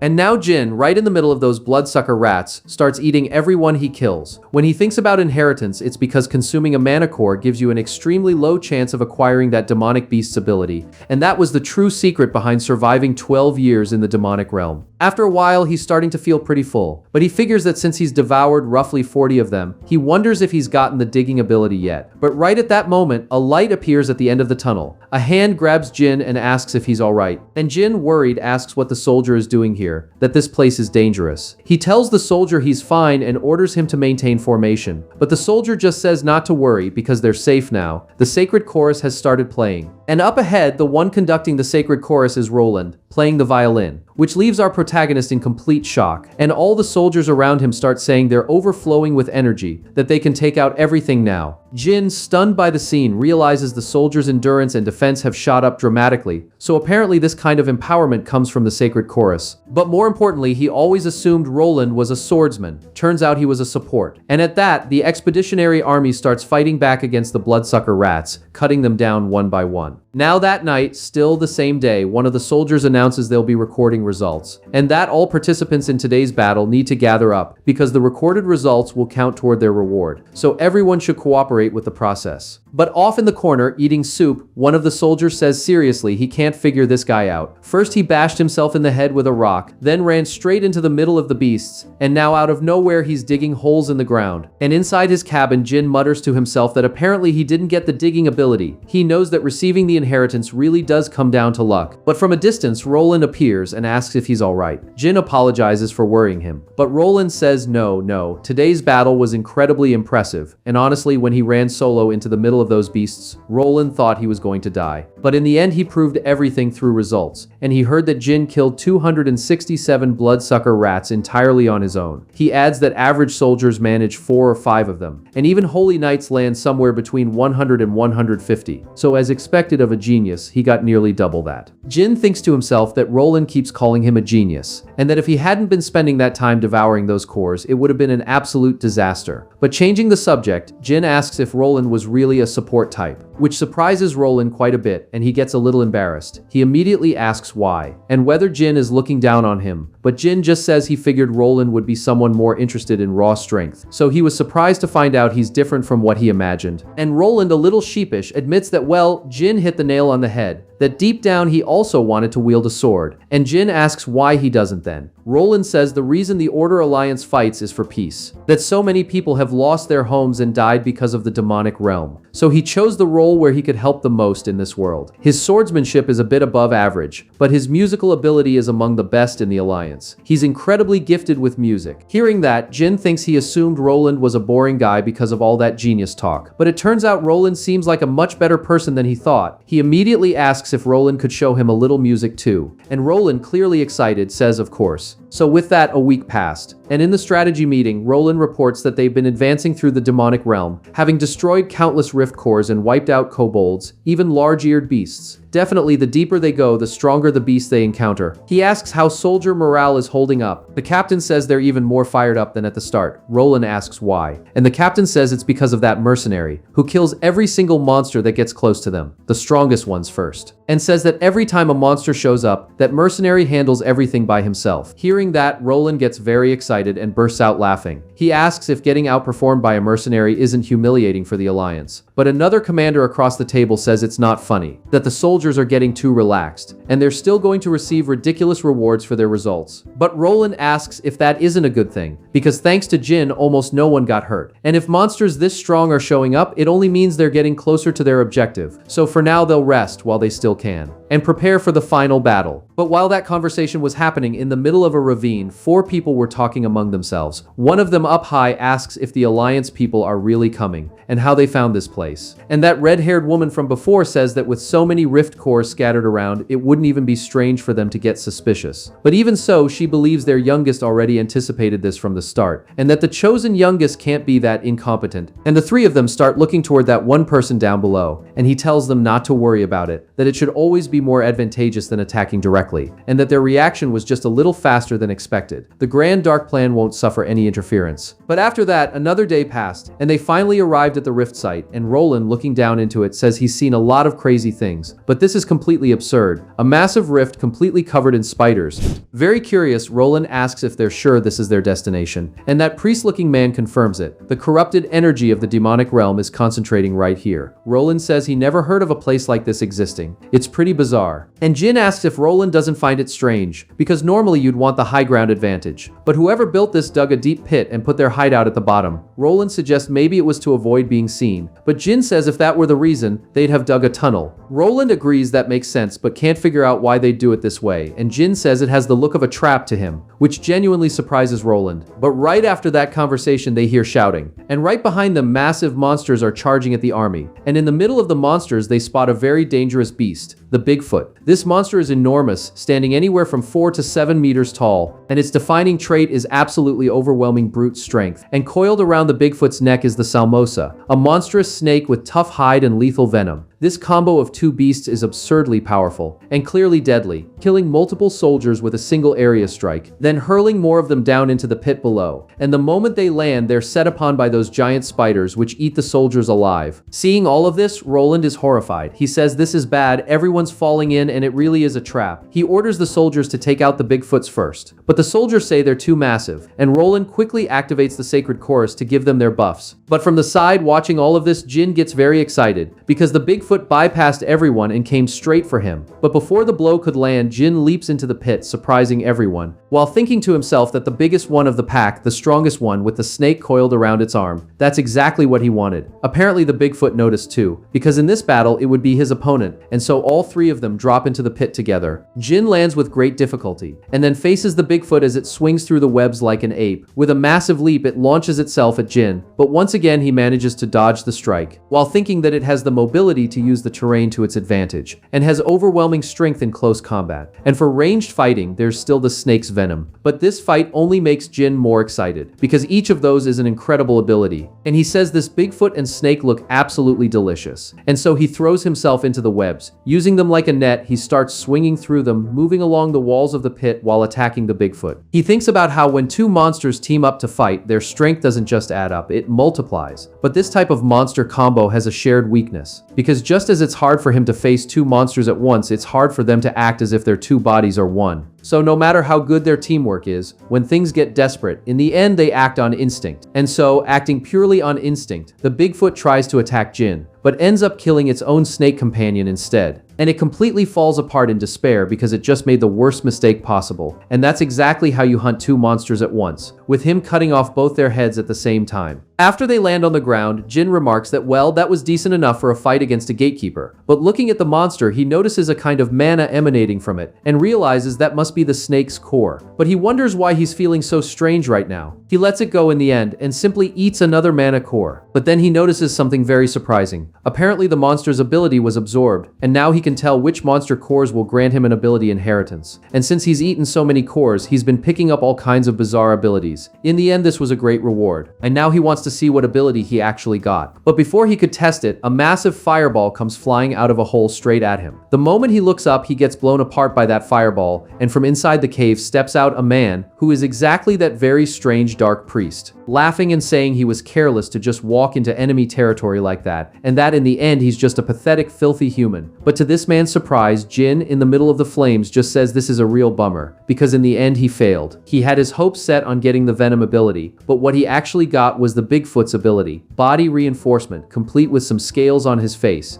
And he admits it wasn't the ability he wanted, but it's actually turning out to be pretty useful right now. He managed to block the fire attack thanks to it, and figures it's an ability worth analyzing more carefully. But right now he has to fight this guy, with another fireball already coming at him. He quickly grabs his sword and splits the fireball in half, sprinting toward the villain while thinking the fight is far from over. And watching Jin do that, this very strange man realizes he's blocked his attacks twice now, and he starts wondering if this is actually him, that crazy lunatic who walks around with humans while stuffing himself with monster cores. And if it really is him, he's going to have to go all out too. At that moment he transforms, multiple spider legs sprouting from his back, immediately blocking Jin's sword. And Jin is genuinely surprised, realizing that this is an inheritance ability, that he acquired this by consuming the mana core of a spider monster. And the villain says he's been wanting to find him, and who would have thought he'd just show up out of nowhere, that he's so grateful he could cry. And when he gives the signal, more spider monsters charge at Jin all at once from every direction, completely surrounding him. Jin immediately realizes this guy is not alone, and right then those fire and venom spiders unleash their powers at Jin. but he manages to block the magic. However, he notices the firepower is getting faster and faster. Another explosion happens, powerful enough to reach all the way up to the surface, which leaves Roland deeply alarmed, realizing Jin might be in serious danger. But back in the fight, completely charred now, Jin still managed to block the strike, which shocks the Dark Priest, who comments that this kid is excellent. To think that someone could survive a direct hit from that, but no, calling him human would be an understatement at this point. For Jin though, he knows that the combination of poison gas and fire created a much stronger explosion than either would alone, and he thinks this is too much, even with the stone skin active. And this Dark Priest, as expected, he really shouldn't underestimate anymore. But before he could think of anything else, the priest charges at him again. Jin manages to dodge, while this psycho, clearly having a great time, says he wants to see now how well Jin handles close-range combat, and Jin is having more and more trouble blocking the strikes. In the middle of the fight, he activates mana arts, blocking and locking up the Spider-Man's legs, but unfortunately he gets blindsided by a fireball coming from behind, and Jin gets blown up again. And he's furious, thinking this is a disaster. He doesn't know whether to deal with the Dark Priest or the spiders first, and knows it won't be easy because of that Dark Priest. He thinks his internal organs are severely damaged from the fire, and his regeneration and stone skin abilities are both maxed out. He can't take any more. But to Jin's surprise, the Dark Priest charges at him one more time, while Jin realizes that right now all he can do is this. And at that moment, the villain's legs come slamming into Jin's back, and the villain starts laughing hard, like he's completely won. He begins saying that this is quite intriguing, that he understands now why they left Jin alone, that he didn't just block his attacks with that ability, he even used mana arts, and that he is definitely a talent far too valuable to kill. He then pulls his legs back and says, all right then, he's going to make a special offer, that Jin should join them, the Dark Priests. And if he does, at the very least his life will be spared. But Jin just looks at him calmly, while the man is completely convinced he's won. He tells Jin this isn't a bad offer, and asks if he doesn't already know that using these abilities makes him special. But ordinary humans who aren't special will keep trying to outlaw that power. And if Jin uses it, they'll try to kill him, calling him a Dark Priest. And he's sure it won't be any different for Jin, because Jin has only survived this long out of sheer luck, walking alongside the Order Alliance. But when you use the power of monster cores, do you really think they'll still see you as human? So now Jin should take his hand, join forces as people in the same situation. Only then will he be able to grow even stronger and enjoy an even greater power. But after a few seconds, Jin stays completely silent. Then he looks at this lunatic and says, what a load of garbage. Why does a clown like this talk so much? This won't do. He needs to teach him a lesson. And the man, completely confused, asks what's happening, while Jin starts emitting a very strange energy, saying he really didn't want to use this. But in the end, there's no other way. He didn't leave him any choice. And right after he activates this kind of ability, the fire, the poison gas, everything around him begins to go dark, and the man, stunned, asks what's happening. But the next time he looks at Jin, a very mysterious power begins overtaking his body. He immediately feels that pressure, and realizes this power is far more overwhelming than anything he's felt before. And with that, Jin calmly rises to his feet, while telling him that at the very least, he should say something that makes sense, because how on earth could a wolf ever serve a dog? With Jin entering a kind of berserk mode.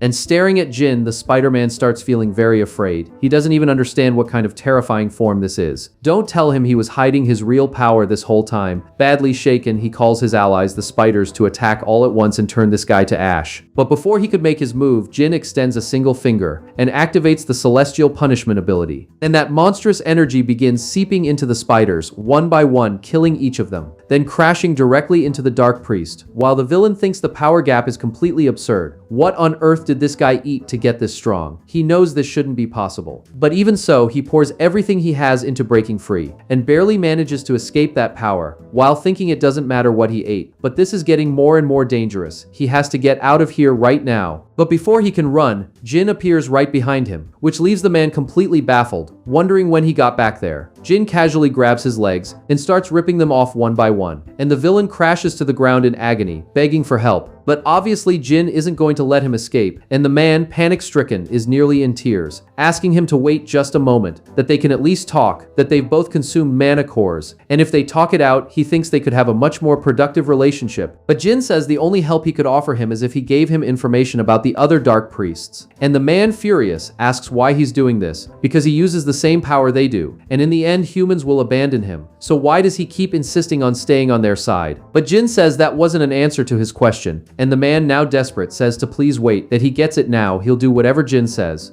But unfortunately for him, it was already too late, and Jin tells him he already had his chance. One single chance that he gave him. And apparently he didn't take it. And that man, nearly dead, calls Jin a lowlife, that he deserves the worst possible ending. And just like that, mercenary Jin reduces the dark priest to ash. Right after, the scales start falling off his own body, and he's left completely exposed. But for some reason, he's bleeding from his nose, his eyes, and his ears. And a few seconds later, he collapses to the ground, completely drained and powerless, but still conscious. He thinks to himself that this takes an absurd amount out of you, and that this is exactly why he didn't want to use this kind of power, and just using it for a single instant left his body in this state. But he realizes this is a bad moment, because his eyes are closing, and he knows he can't fall asleep in the middle of a battlefield. But at that moment, some ropes drop down, and sliding down them comes Roland, along with other soldiers, and Roland runs straight toward him, calling out for Jin. And when Jin thinks, well, at least it all worked out in the end. But after Roland calms down a little, he starts looking around at the area, and asks what on earth Jin did here, and what kind of battle they actually fought. But sometime later, in the third Pioneer City, in what appears to be a fairly upscale room, Jin opens his eyes, and when he sat up, he was wondering if he had really survived that fight. But shortly after, the door opens. A maid, completely shocked, starts running and calling out that the mercenary just woke up. And a few minutes later, Roland appears, very worried about Jin, while Jin, disoriented, asks what's going on. And Roland tells him he was unconscious for roughly 3 full days, and so Jin thinks that even with his regeneration, he was out for 3 days, which is an absolutely terrifying risk. He asks curiously if the expedition is over, and Roland says yes, and that most of the rift cores have been eliminated from the region, and thankfully they didn't have many casualties, and very happily he thanks Jin for everything he did for them, while Jin, satisfied, says he's expecting a very fat and generous reward, thinking to himself that this feeling of being recognized, he never gets tired of it, no matter how many times it happens. But right at that moment, another man walks into the room, greeting everyone, saying they're from the Order Alliance, and that they'd like his testimony about the expedition, and he asks very seriously what kind of enemy the mercenary faced, and how the battle went. He wants as much detail as possible. Jin asks why, and the man says they need to maintain records of everything, but that the battlefield was completely destroyed to the point where it's hard to believe that was a fight between humans and demonic beasts. And Jin realizes they're still suspicious of him. A little uncomfortable, he asks what the problem is. He doesn't want to complicate things like this, but in his head he knows this is bad, and what kind of lie can he even make up now? Because if he can't, he's done for. But right at that moment, Elder Bo also appears, saying he'll handle this, and that man immediately recognizes the Elder, and already asks what he means by handle it, and the Elder asks if perhaps he's spoken out of turn, and right then he starts projecting his aura, and orders them to leave, which frightens that man so badly he immediately says he understands, and simply walks out right after. So after a few minutes, now alone, Jin thanks Old Man Bo, because he was worried about being misunderstood while he was still groggy, and he realizes that apparently this old man has been very interested in him from the very start. Elder Bo, on the other hand, just tells him not to worry about anything, because he's decided to believe in him, no matter what form that takes. And Jin, confused, asks what he means by form. But at that moment, Elder Bo pulls something from his robe and shows it to Jin, leaving him completely stunned. He recognizes it immediately as a mana core, and the Elder says it was found on the body of the dark priest that Jin killed. And he tells Jin that he hid it in secret because he had a feeling Jin would want it. And just like that, he places the mana core in Jin's hands.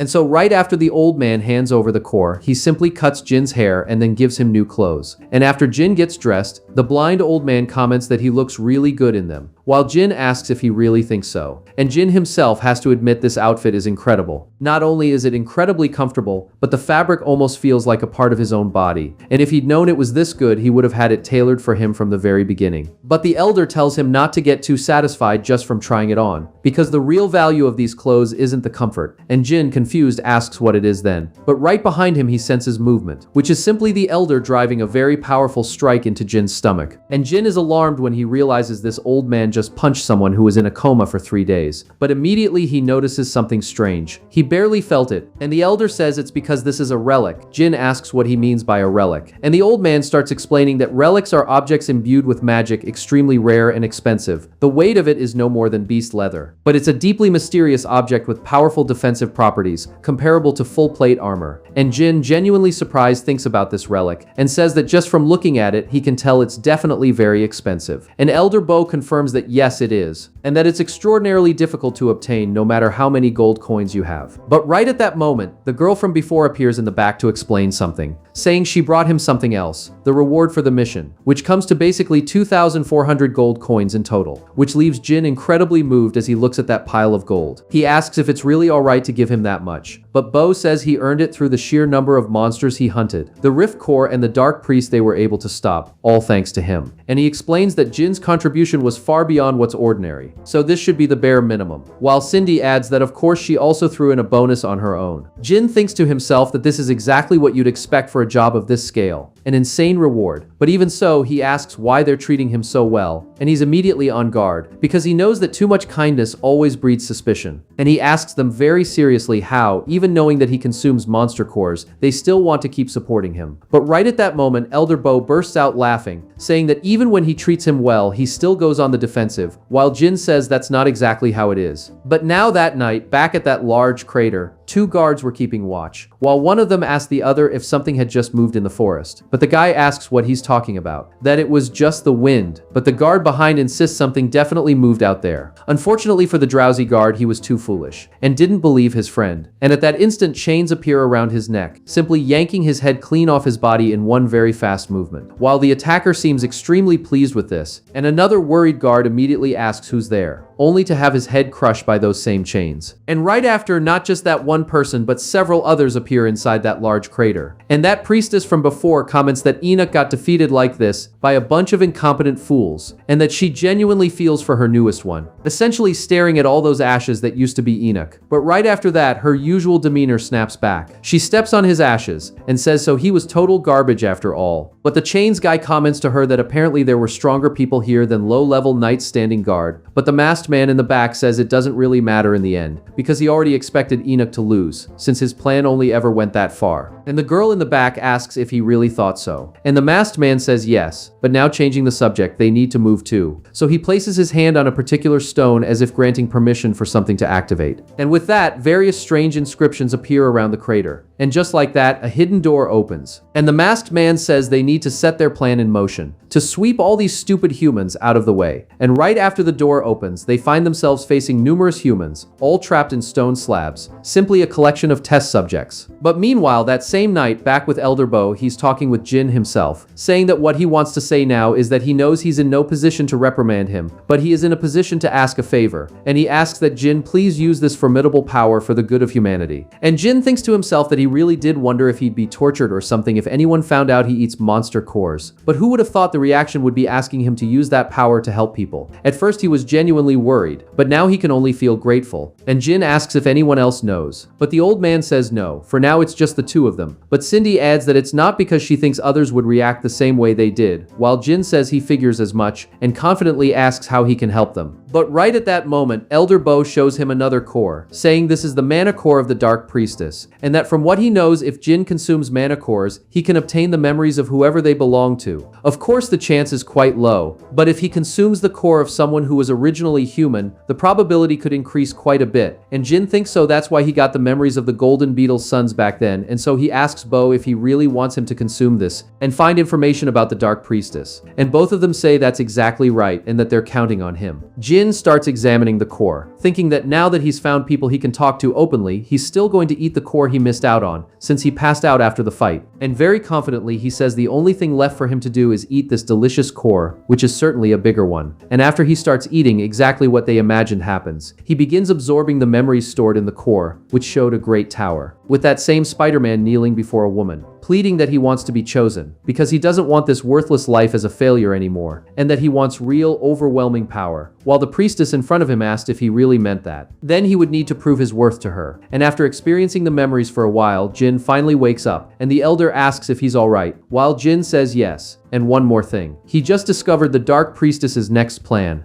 So now, at dawn, talking with Elder Bo and Cindy, Jin begins explaining that for them that battle was nothing but a smokescreen, because the real plan was something else entirely, quickly. He tells them that in fact, there's a tradition that has never been cancelled since the end of the expedition, the Archbishop's Banquet, which shocks both of them immediately. And he explains that they're planning to attack that event and eliminate the high officials all in one move. Elder Bo says, clearly worried, that if it really is the Archbishop's Banquet, security must be extremely tight, so he wants to know if their power is really that great. And Cindy comments that Jin didn't get to see the true scale of things, but that there was a man wearing an iron mask who seemed incredibly powerful, which immediately triggers some unpleasant memories in Elder Bo. And Jin adds that there was also the woman who killed the Golden Beetle's sons, and that both of them seemed extraordinarily strong. Elder Bo starts thinking through a counterattack, and Cindy comments that it would be far too dangerous to try to handle this alone, and that maybe they should alert the Alliance and cancel the banquet. But Elder Bo says that can absolutely never happen, because if they inform the Alliance, they'll also have to reveal the fact that Jin consumes mana cores, and then they themselves could be accused of being dark priests. And on top of that, if the banquet is cancelled, they'll simply put another plan into motion and they'll be right back to square one. And so Jin, worried, asks what they'd do. And the old man tells him they'll use the formations he brought, because if they know where the rats are going to show up, all they have to do is prepare a simple mousetrap. This blind old man is genuinely sharp. And so several days passed, and in a grand banquet hall, Jin walks through it calmly, while people wonder who this guy is, and if he's really the mercenary who accomplished so much in the recent expedition, because from what they can see, he's pretty young, doesn't even look that strong. But from what they've heard, when a fight starts, he turns into a beast, and some of the women ask what they mean by a beast, and whether they should go talk to him too. But right at that moment, who approaches Jin is his old friend, saying, well, there's the genius star of the hour, only showing up now after the big battle. And he comments that he genuinely thought Jin might be dead, while Jin realizes Roland had actually been worried about him. And if he's apologizing, it's because he ended up being too busy, and Roland says it's fine. He admits that battle was anything but ordinary. But more importantly than that, he wants to know what's going on, because he says it looks like his great genius is being followed. He makes Jin look in a certain direction, and Roland asks if that isn't the Inquisitor over there. Jin immediately realizes that Lunatic takes his job seriously, and he tells Roland that people said he's too strong, so they got suspicious, and Roland says those who didn't even participate in the expedition really are unpleasant, and as a fellow member of the Alliance, he apologizes for that, and asks Jin not to look so down about it, because the fact that he fought for so many people won't change. And Jin is genuinely grateful to Roland, but right at that moment he hears an announcement, informing everyone that His Excellency the Archbishop has arrived, and at that instant, descending the stairs, is Archbishop Conrad himself, and the nobles around them greet His Excellency the Archbishop, while the old man asks if everyone is enjoying the banquet, saying this celebration exists because of them, and that he sincerely hopes they enjoy the evening. But right at that moment, passing by Jin, Elder Bo gives the signal, and Jin realizes with concern that the atmosphere of the banquet is reaching its peak, so it's time for them to get ready to finish off these rats. But meanwhile, outside the banquet, several hooded figures were preparing for the attack, and now the scene cuts back to the banquet, with a guard approaching the Archbishop saying they have a problem, and the old man asks what problem. And the guard says that right now a massive number of beasts are attacking the north gate of the city, which worries not just the Archbishop, but every noble in the banquet hall. But meanwhile, at the city gates, hordes of monsters break through and invade the city, causing as much chaos as possible, and the people at the banquet, badly frightened, start running for the exits, while Jin recalls the conversation he had with Cindy and Bo, when the old man told him that no matter how surprising the attack, it's physically impossible for them to take on every night at the banquet. So in that case, there's only one possibility: they'll provoke a massive disturbance somewhere else in the city, forcing the troops to scatter, and then exploit the opening to strike the Archbishop's hall. And at that moment, the old Archbishop starts screaming at everyone to mobilize everything they have to stop them, that even if they need to pull soldiers from here, they cannot let the monsters advance. And going back to that conversation, Jin says that stopping that is really what matters most. And the old man agrees. But this is the Archbishop's banquet, and he has no authority to command the troops in this setting. So Jin asks what they would do, and Cindy says she'll take care of it, because before the knights get distracted by the number of enemies, they'll blow up the banquet hall first. And exactly what she said happens. The tower of the Archbishop's great mansion gets blown up, terrifying everyone in the banquet hall, asking what's happening, and why the ceiling is collapsing out of nowhere. And the knights around them, concerned, start moving to protect the nobles. While near the explosion, Cindy gives Jin the signal, and he realizes that in the end, the plan is working and is in motion. And with this, the knights will stay at their posts. So now it's his turn. But back with the dark priests running through the streets toward the banquet, they notice that small explosion explosion, and they're asking each other what's happening, and the masked man wants to know if this kind of thing was part of their plan. And that girl with the unsettling look on her face says this can't be right. It looks like they figured out they were coming. But meanwhile, in an isolated section of the mansion, Jin draws his weapons and prepares for combat, because now, finally, it's time to hunt some rats.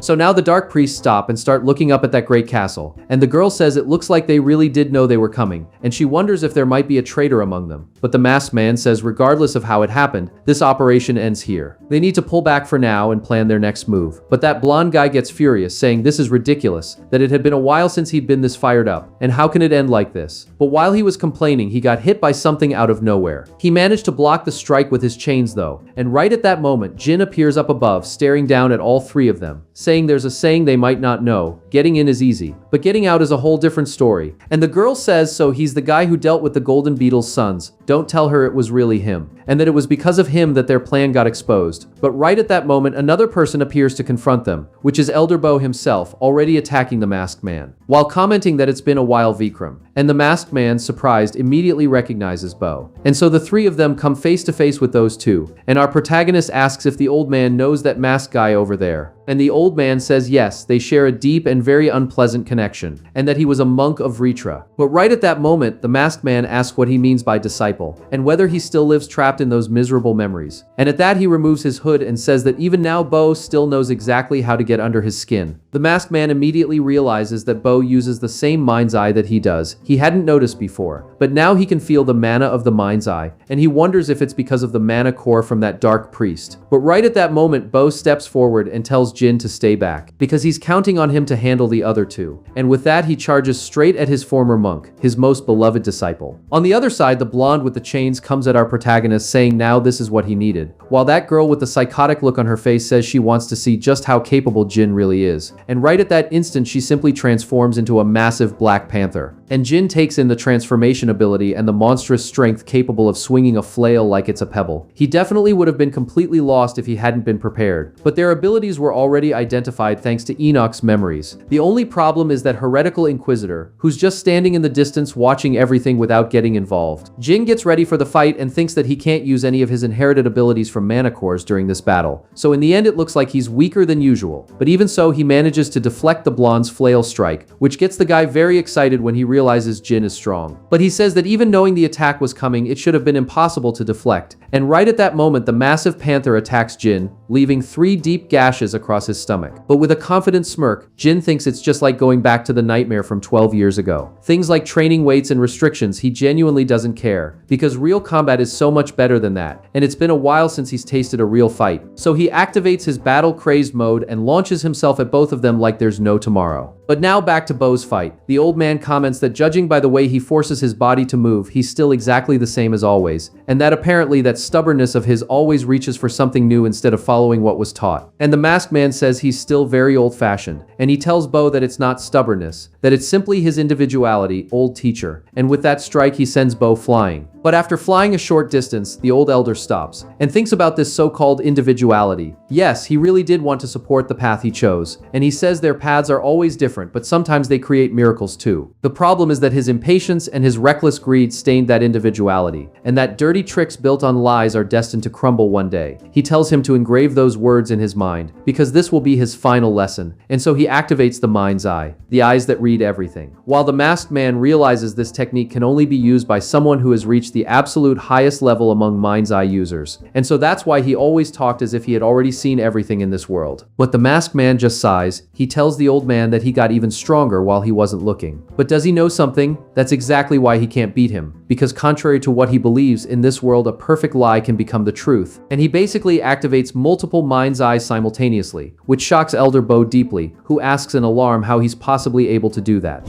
And the masked man just laughs and asks why he's so surprised. Don't tell him he actually thought he was the only one who could use something that incredible. But Bo gets furious and calls him an idiot, asking how he can say something like that. But then he starts thinking about the mind's eye, an ability capable of analyzing not just the opponent's mana, but also their blood flow and even the smallest muscle vibrations, allowing you to predict every single movement they make. It's the supreme technique of Ritra. But precisely because it's so powerful, the difficulty of using it is absolutely absurd. And he's bleeding from his nose, realizing it's a technique that cruelly consumes the life of whoever uses it. So he pauses for a moment and says this battle will only end when one of the two of them dies, and asks if he's sure he'll be alright. While the masked man says no, and that it won't be one of us two, that in reality it will be Bo who ends up dead, because he's already too old. An elderly man who probably can't maintain this technique for much longer. And at that moment he uses another technique, splitting into 3 masked versions of himself, and not just 3 but numerous illusory images of him appear all at once. He activates the mind's eye ability, Countdown. And old man Bo says that if that's how he wants it, then there's nothing left to talk about, and activates the same countdown technique. And at that moment, their illusory images start fighting each other, while both their physical bodies stay perfectly still. And every time one of the images is destroyed, obviously each of them gets injured as well, losing a lot of blood. And the masked man tells Bo it looks like he's suffering quite a bit, while the old man thinks that hundreds of calculations and possibilities are being exchanged every single second, that he really is not the same person he was before. On the other hand, he's grown tremendously since the last time they met, but apparently his disciple chose the wrong opponent. Bo has watched over his growth since childhood, and even if he can't maintain this technique for long, there is no one in this world who knows him better than Bo. So he tells the masked man that he is simply a poor boy, and that fortunately his path of deviation ends here. And at that moment, Bo's illusory images defeat all of the masked man's, and right after, those same illusory images prepare to deliver the checkmate blow on the masked man's physical body. And the villain knows this is an attack that no matter what he does, one of the 2 strikes will connect. So he screams that he just has to choose the one that causes the least damage, and exactly as he predicted, he gets hit from behind. But 1 second later, he appears in a completely different location, a location of pure darkness, and the masked man genuinely doesn't understand what's happening and why he suddenly can't feel anything at all. Maybe it was from that strike, but no, that attack wasn't lethal enough for this. But finally, he realizes something is very wrong. He thinks to himself that this can't be real. That single step was enough to make him lose the entire movement exchange, and with that, not 1, not 2, but multiple versions of Bo appear above him, while he realizes in an instant that he's done for. And at that moment, he's attacked by all the illusory Bos at once, shattering his mask, and making him spit out a tremendous amount of blood. And now with him half dead on the rooftop, he notices that his heart has burst. And at that moment, Bo goes over to his former disciple and sits right beside him, while the masked man asks what he's doing. And Bo just calls him an idiot, saying that no matter what he became, he's still his student, and asks if he really planned to leave without even saying goodbye, while the masked man stays silent. But in his final moments, he tells Bo that it was very cold that day, the day his parents abandoned him at Vritra, and walked away without even looking back, and that since that day he never had a choice but to do his absolute best, all to receive Bo's recognition, because he thought that if he became useless in that place, he would end up abandoned again. But the truth is that Bo never even glanced his way, and he asks Bo whether he couldn't at least have said one word of encouragement to that miserable child, just telling him it was okay, that he was trying hard enough, that what he was doing was good. But after a brief silence, Bo says that he knew everything, that he knew he woke up before dawn every single day to train and get stronger, that he knew that even when facing veterans far superior to him, he never gave up, but he believed that only the strong had value, and that's why he never responded. And that foolish boy, he was without a doubt the disciple he treasured most, and so his most beloved disciple was gone. But meanwhile, back in Jin's fight, he continues facing the Chains guy and that Black Panther. But what he shows them both right now is something shocking, with him essentially using Enoch's magic. So he quickly uses that firepower to block the chains, and right after, with his sword wrapped in aura, he counterattacks the Black Panther. But meanwhile, down below, watching everything from a corner, the Inquisitor realizes he used second circle magic and even mana arts, and he starts wondering whether he was actually wrong about thinking Jin was a dark priest. And Jin, knowing he's being observed from a distance, thinks that Inquisitor doesn't seem to suspect anything suspicious either, that fire magic is a power he gained through the mana core of that Enoch guy. But it's an ability that regular humans can use too. So he starts thinking with a lot of excitement about how he can cook these guys with his 2 powers combined. And that blonde watching Jin from a distance gets very animated, asking him what kind of smug look that is on his face, saying there's no way he thinks that useless little ability is going to turn the tide, and just tells him he's a complete idiot for thinking something like that, hurling that massive steel ball at Jin again, while the Panther runs and hides behind the ball to catch Jin off guard. But once again, Jin manages to superheat that iron ball with his firepower, while turning and saying he's the idiot, because even an insignificant ability depends entirely on who uses it, and he blocks the Black Panther yet again. But right after that he gets ready and strikes back directly at her neck, nearly cutting the panther girl's head clean off. And she realizes in alarm that his reaction speed has changed dramatically. Back on Jin's side, he knows that a heavy mass and sharp claws are deadly. A single hit from those could be the end. But if he can create just one single opening, that will be the moment to counterattack. Which is basically what's happening right now, with him always being the one to strike back. And the panther gets very angry, saying he's starting to lose his rhythm, and that she's going to push even faster. While the blonde says sure, keep it up because they're definitely going to kill him. And right at that moment, that massive metal ball charges at Jin again while the panther charges from behind, waiting to blindside him. But the closer that metal ball gets, the more excited Jin becomes, realizing this is his killing blow. So with one clean swing of his sword, he splits that massive metal ball clean in half, and then cuts through the panther's neck. And when the panther crashes to the ground wounded, the blonde starts screaming for Selkie and his friend. But Jin, with a smile on his face, says he bet on their arrogance, and asks those two idiots if they really thought they'd be safe hiding behind that mass of metal. And at that moment, he charges at the blonde, calling them out, telling them that metal is extremely sensitive to heat. And the blonde, seeing the situation falling apart, realizes it's over. This can't be happening, because Vikram is already dead and so is Selkie. Now with everyone dead, he's completely finished, and he basically gets overwhelmed with fear, thinking this is terrifying. So without thinking twice, he leaps off the building, screaming that he's going to survive. And right after he lands on the ground, the people around him are asking what's happening and who on earth is this guy who just fell from the sky. But he just swings his chains in every direction, saying he's going to kill everyone who doesn't get out of his way. And he starts lashing those chains at everything around him, ordering the civilians to clear out, because he's going to kill them all. And with every step he takes, he's destroying another house he passes through. And Jin, watching this frantic lunatic, realizes that Bastard is going to end up killing innocent civilians. But when he notices a father carrying his son away from the chaos, with them about to be cut in half by the villain's chains, Jin leaps off the building and launches himself forward with everything he has. And when the chain is about to finally reach the father and child, Jin knows that if he doesn't use his abilities right now, these people are going to die. But he also knows his identity will be exposed to that Inquisitor. But thinking it through more clearly, who cares about that Inquisitor? If he doesn't use everything he has right now, innocent people will die. And he knows he's the one who decided to live as a human, so he's going to use everything he's got. He activates his scales and that massive aura all at once. And at that moment, the father and child stop, noticing that terrifying power, and even the Inquisitor freezes on the spot, wondering what's happening, while the blonde realizes he's done for, and that this power is something shocking, something he's never seen before. And right in front of him, the one radiating that power is Jin himself. Jin draws the blonde's full attention, which terrifies the little villain. But Jin simply turns to face the blonde and says no, not you, which leaves the blonde furious. But in that same instant, he gets engulfed by Jin's black flames, and simply turns to ash. And the moment Jin turns around, the person he was looking at was the Inquisitor, and he asks him point blank, "What do your eyes see right now? A human being or a demonic beast?" Which leaves the Inquisitor clearly paralyzed with fear.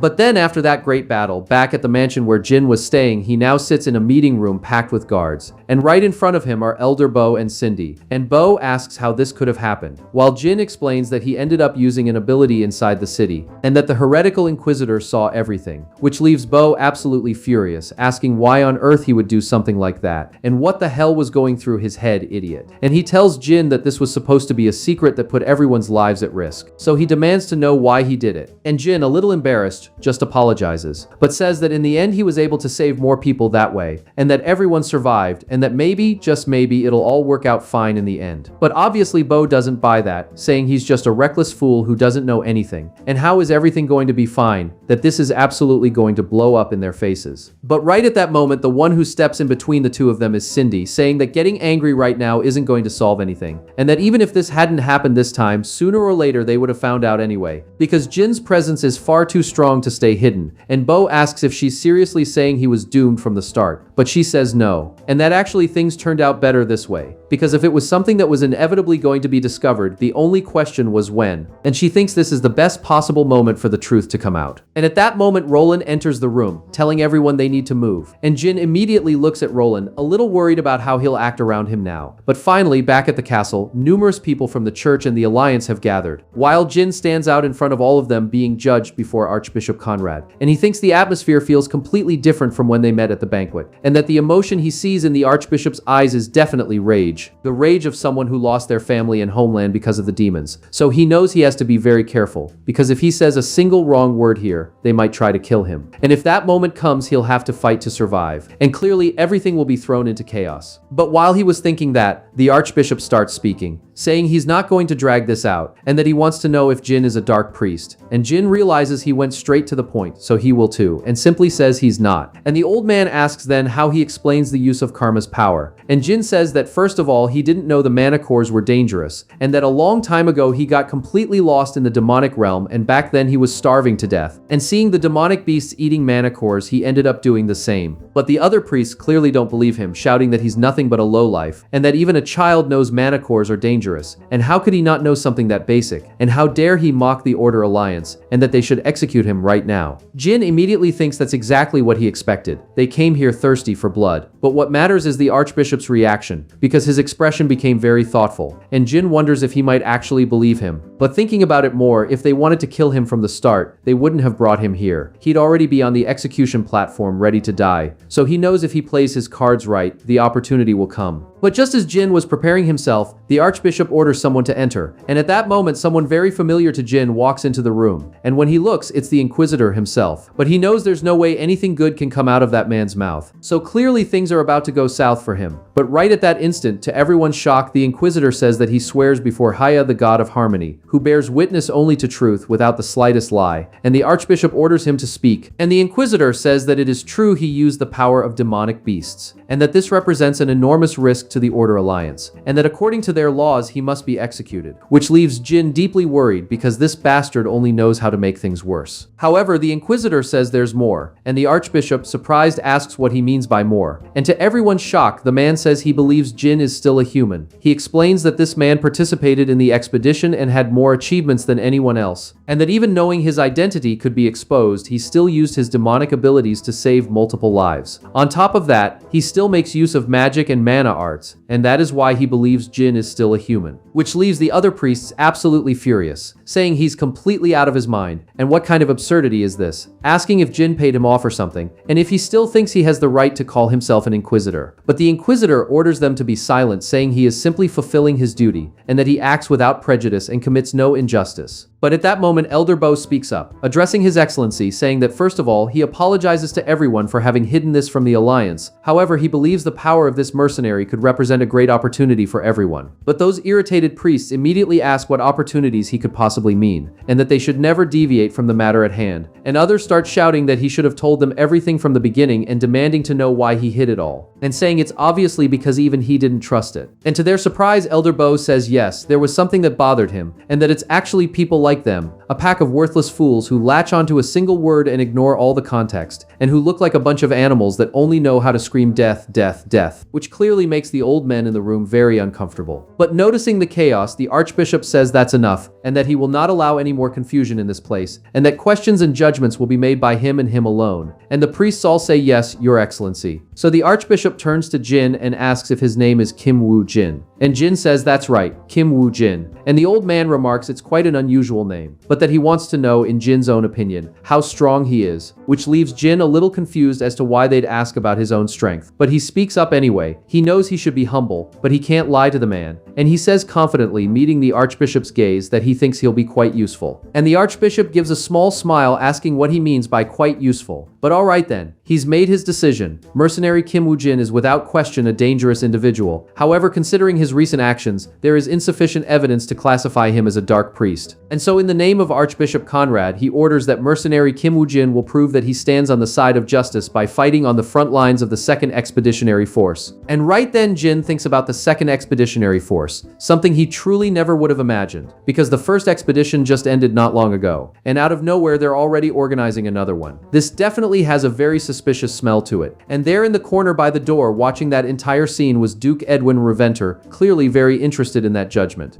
And so we're told that after the portal to another world opened, the kingdoms of the north began falling one by one, but standing in the face of that destruction were 5 kings. However, the resources needed to survive were running increasingly scarce, so they had no choice but to offer immense wealth and armies to the Order Alliance. And as time passed, the kings who once commanded the entire continent were left with nothing more than the title of Duke in this era, and one of those those former kings was Duke Edwin Reventer. But now, sometime after the meeting, Jin is walking through a dungeon alongside Bo, and Bo explains that recently, the territories of the Five Kingdoms, which were once considered impossible to reclaim, have gained a glimmer of hope thanks to the Northern Expedition policy of the Order Alliance. And because of that, Duke Edwin, a descendant of the fallen kingdom of Reventer, has started revealing his hidden ambition. And Jin asks what he means by hidden ambition, and whether he's saying that Edwin wants to reclaim those lands. And the old man practically shouts that yes, exactly. After begging for his life back then, now he wants to play king all over again, and he's clearly lost his mind completely. But the interesting thing is that Duke Edwin knows perfectly well he has no grounds to claim ownership of those territories. However, he poured the entire fortune of his family into forcing the creation of the Second Expeditionary Force. So if he can pull that off, he'll have the justification needed to take possession of the territory. But the real problem here is that their military power is insufficient, since this entire expedition was put together in a rush. So because of Edwin's ambition, a lot of people who join the Second Expeditionary Force are going to die, which leaves Jin deeply troubled, because so that was the real situation all along, and it honestly leaves a bitter taste in his mouth. But thinking it through, this is clearly an opportunity for him, because if they didn't need a force this overwhelming, they would have killed him long ago, and if he can make this mission succeed, he'll have the chance to be free without needing to hide the power of mana cores anymore. And he just scoffs, thinking about the Second Expeditionary Force, and whether it's really that dangerous. And this psycho who lives for fighting says he wants to see what he's capable of. Second Expeditionary Force. Maybe he'll actually join it. And seeing that, Bo just sighs, saying that he really is carefree, but that he figured he'd say something like that, and now he asks him to pay attention, because even for Jin, this will not be an easy expedition. So he hopes this will help, and gives Jin a very welcome surprise, presenting him with the mana cores of the Dark Priests. And Jin asks how he got those out, while the old man says that, well, they used a bit of Cindy's influence. And little Cindy appears before them, saying that gold coins always do the trick. Jin immediately realizes her financial power is on a completely different level. But thinking about it, he asks why there are only 2 cores when he fought against 3 Dark Priests. And the elder says that actually the last one hasn't been retrieved yet, because that Dark Priestess is still alive and well, with her chained up right in front of them. And Jin offers to step back so he can take care of her. But Cindy immediately tells him to stop, because she left her alive on purpose. And Jin asks why she'd do that. And the girl explains that if she simply dies, they won't get anything out of her. Instead, she intends to use whatever means necessary to extract information. And Jin asks if by whatever means necessary she means she's going to torture her. And Cindy says if it comes to that, yes. And Jin thinks about what torture would look like. But he walks over to the cell and starts to say something to Cindy. But she immediately cuts him off, telling him not even start. Because if he's about to say it's too cruel or something like that. But Jin says it's not that. And he says that if she ends up dying during the torture, he wants to know what happens to her core. And with that signature psycho smirk of his, he says that if Cindy doesn't mind, she could very well hold on to it and hand it over to him, Woo Jin. Which leaves the girl completely baffled, saying yes, of course she'll hold on to it for him. But now, after some time out in the middle of a forest, Jin walks along thinking that the core from the Golden Beetle's abomination and the one from Enoch, since they belong to former humans, the chances of getting a useful ability from them are high. However, a lot of memories get absorbed along with them, which puts a heavy strain on his mind, which means if he eats several of them at once, he could end up losing his sanity. So he wonders whether he should eat just one now and save the rest for later, but then he thinks no, there's a different method he can use instead. And so he simply looks into the forest and calls out to Rex, with his big wolf finally making his return. And Jin tells him that as always he's very clever, and asks if he had an easy life while he was away. But right at that moment, 2 more wolves appear and start growling at Jin, while Jin wonders where these 2 came from. But his wolf Rex starts growling back at those 2 far louder than they are, which clearly startles them quite a bit, and out of nowhere they start acting like innocent little puppies, and Jin, completely bewildered, wonders what on earth is going on, because they're behaving exactly like Rex used to. So he asks his remarkable wolf whether he became the boss of the neighborhood while he was away, and with a very self-satisfied posture, Jin realizes the answer is yes, and he tells Rex he's happy for him, that he did a great job, but that he only has permission to boss others around, and that he absolutely should not be going around getting beaten by anyone, and now that he's done something worthy of praise, he deserves a reward. So he shows his wolf the mana core, telling him this little gift is quite valuable, so he'd better absorb it properly, and the wolf simply starts eating the core. And right after, he begins going through a transformation, and Jin, noticing the reaction, asks what's happening and what is he feeling right now, but his wolf simply starts roaring far louder than ever before and goes through a massive transformation, and the more Jin watches, the more he thinks this is absolutely insane because his previously average-sized wolf has now become a genuinely gigantic wolf.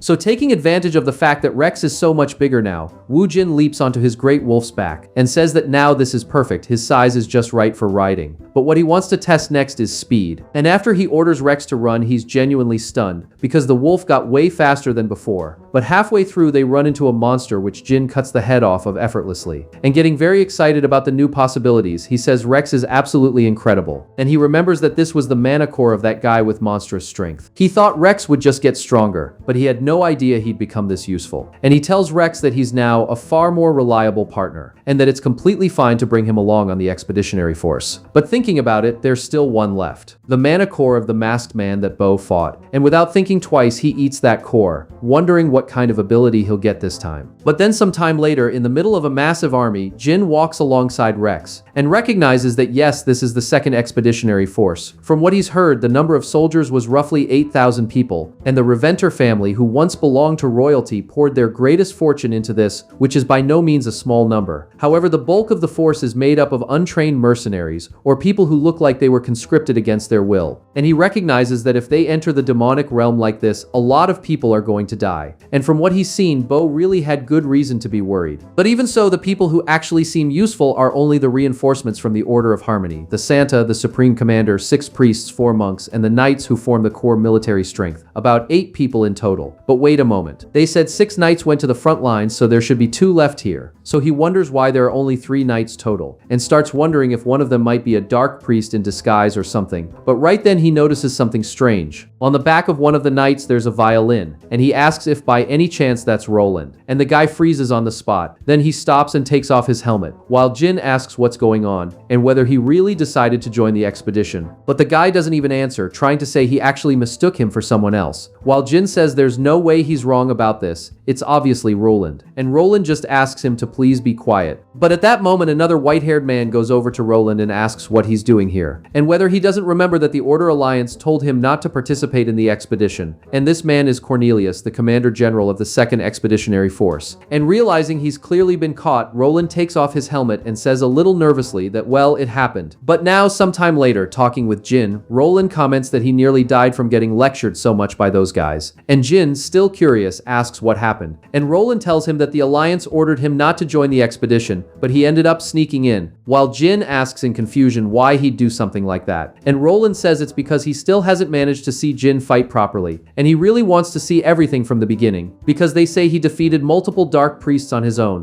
which is going to be absolutely incredible. On top of that, that wolf beast he's only heard about in rumors, he has the chance to see it in person, so how could he just sit around obeying the Order Alliance? But Jin asks if that's really okay, while Roland says the Alliance isn't going to kill him over this. But Jin says he could die in this expedition, and Roland says that's exactly right, that the worst that can happen is he dies, which immediately unsettles Jin a great deal, because this guy is definitely a psycho, even crazier than he thought. But Roland says that truthfully his body is itching for it, and that before he chose to do what was best for the sake of peace. But it's fair to say that after hearing the rumors about Jin, his desire to get stronger grew quite a bit. So he's going to set music aside for a while, and starting today his goal is Jin, the genius, because he's going to witness his fighting power with his own eyes, and also get strong enough to reach his level. And someday with that power he'll be able to protect the peace. Which clearly Jin doesn't quite buy. But thinking about it, while some people fight for their own desires, others fight for peace. And on the surface, desire looks like the villain and peace looks admirable. But in reality, the reason you fight doesn't matter. Because you have to fight with your life on the line, and after that, all that remains is the result, life or death. But even so, this is still a little reckless. But while he was thinking about that, he noticed something strange on the horizon. And when he looked, it was numerous monsters resembling gargoyles already attacking the knights and the weaker mercenaries at terrifying speed. And these monsters are in fact gargoyles, ferocious magic beasts, categorized by their enormous size. And they use their gravity increase ability to make the soldiers' bodies heavier. But back to Jin, he started observing the others and realized from their reactions that things had gotten complicated. But in the end, this is proof he's still human. Because watching Roland getting fired up like that, he finds himself wanting to root for him. And just like his great friend Roland, he's still human. So he's going to make this expedition a great success. And right then he activates the ability he got from the mana core Bo gave him, the so-called Mind's Eye, and he charges straight at the gargoyles, which are easily overwhelming the knights. But our guy doesn't think twice. He charges at the monster and aims directly at its mana core. And with perfect precision, he kills the monster on the spot. And right after, he rips out that large mana core, which completely shocks the knights around him, who realize he can locate the mana core of a magic beast on the spot. What kind of insanity is this? But after killing that gargoyle, he turns to Roland and tells him to pay attention because that is his goal, and says he's sorry, because it's not going to be easy at all to become someone as strong as he is. Because simply being crazy in the ordinary sense is not going to be nearly enough to get anywhere close to him. And he says all of this while savoring the mana core in front of everyone, like it's the most normal thing in the world. But right after that, he charges at another monster, aiming once again directly at its mana core, and after he drives his sword right into that glow, he realizes that the Mind's Eye Bo used is truly something incredible. He's still not used to the ability and can't see mental worlds or anything like that, but it becomes so much easier to sense mana this way. So he effortlessly cuts through that monster and pulls out its mana core with precision, realizing that now he can pinpoint the location of a mana core in a single moment. And with this new ability, he'll be able to devour mana cores more easily and safely than ever before. So yes, from here on out, every day that has a battle ahead is dinner time. But right after he defeats that gargoyle with ease, the remaining ones get scared and start flying away. And then that night, after the camp is set up, Roland heads toward the protagonist's cabin, calling out to him as genius, saying it's time for dinner and asking if he's not going to eat. But Jin just says he's fine because he ate so many mana cores that he's completely stuffed. And even Rex ate so much he can't take another bite. And staring in a very strange way, Roland remembers that he'd already heard Jin eats mana cores, but it's the first time he's actually seen it in person, which is genuinely shocking. And he wonders if eating that many isn't harmful, and if maybe he could try one himself. But then he immediately stops himself and says no, he can't do that, because if you eat a mana core, you'll end up turning into a monster. And honestly, this Jin is just a lunatic, and he absolutely should not try the same thing. While Jin wonders what just came over him that made him punch himself in the face, and even Rex in the back seems to agree that this guy is completely unhinged. But changing the subject, Jin says that setting that aside, he wants to know how the expeditionary force's casualties look. And Roland says that as he can see, they're devastating. Of the 8,000 members of the expedition, more than 600 are dead or injured. Jin immediately thinks about 600 dead, which is an absurdity. And if they keep losing 600 a day, they won't last even 10 days of fighting. He then wonders if things would have been different if he'd used all his strength, but he still doesn't think so. Maybe today's losses would have been smaller, but nobody knows what tomorrow will bring. And he can't burn through all his strength without thinking. In the demonic realm, you can't act on emotion. You have to calculate everything coldly to survive, and only then will it be possible to see this expedition through to success. But Roland says he really expected this, but it's still deeply troubling, so many people dying right at the start. And when they finally reach their destination, how many of them will still be alive? But Jin asks what the High Command intends to do, and that with losses this large, he thinks they should reorganize. But Roland says, well, apparently they've decided to keep advancing north without changing the schedule, which greatly surprises Jin, who asks how that's possible. Because even if there are still plenty of supplies, soldier morale must be completely in the gutter. And Roland says, yeah, that's true, but what can they do? In the end, the expeditionary force's time equals money, and it must have been decided that losing time here would cause even greater losses. On top of that, their opinions aren't going to change anything, because when you think about it, they're just contractors hired by that lunatic Duke Edwin. But even after so many people died, the expedition continued on schedule, and as it progressed, the deeper they pushed into the demonic realm, the more enormous and powerful demonic beasts appeared, and the casualties kept climbing and climbing in an uncontrollable spiral. But even so, the army kept marching, pushing forward, day after day. And after 15 days had passed, they stopped in front of a great monument, with Duke Edwin deeply moved, saying that it's the symbol and mark of the kingdom of Reventor. And he starts embracing the monument like it's something unbelievably precious, nearly crying and calling out to his ancestors, saying that he, Edwin Reventor, is setting foot on his own land for the very first time. And Commander General Cornelius behind him tells the army that their destination is right in front of them, so they must keep advancing. But the army clearly isn't very comfortable with that, and when the commander turns around, he asks what's wrong, and why the atmosphere is like this. But Roland, right beside him, calmly explains to the commander that soldier morale is dangerously low. The old man asks why, since their destination is right there. And Roland explains calmly that the accumulated losses have been far too great, and that without a reorganization, trust in the alliance will collapse. He then shares that the current strength is 5,432 soldiers, and the minimum estimate for deaths is 2,500, which greatly shocks the commander-in-chief, who furiously asks what does trust mean to him right right now. And what the hell does that even matter? The old man says fine. The Alliance's soldiers were forced to participate, but the mercenaries here didn't come on their own, so why are they acting like this? They all received the promise of an excellent reward, and their destination is right there. So he starts screaming at everyone to stop complaining and keep moving, you useless pieces of garbage, and that if he sees this attitude one more time, every single one of them will be punished under military law. So consider this your warning. And Jin, watching everything from the back, can tell this guy is genuinely authoritarian, but right at that moment he looks at a tree and spots a claw mark, and asks everyone to wait because he thinks it's going to be impossible to keep advancing from here, which clearly infuriates the commander. He thinks so it's that guy speaking up now, the monster they say devours mana cores, and he asks Wu Jin furiously what he's talking about, and Jin tells him that from here on this is Knoll tribal territory, so if they continue advancing from here, but just as he was saying that, a massive axe was hurled in his direction, but obviously Jin noticed it and blocked it with his sword, while finishing his sentence telling everyone that it won't be possible to avoid a confrontation with the Knolls, and that Knolls are demonic beasts of high intelligence and extreme aggression, who live forming an enormous society, and when they consider another race their enemy, they keep fighting until that race is completely wiped out, and when the Duke looks at those Knolls, he gets visibly furious. Because of them, things just got a whole lot more complicated.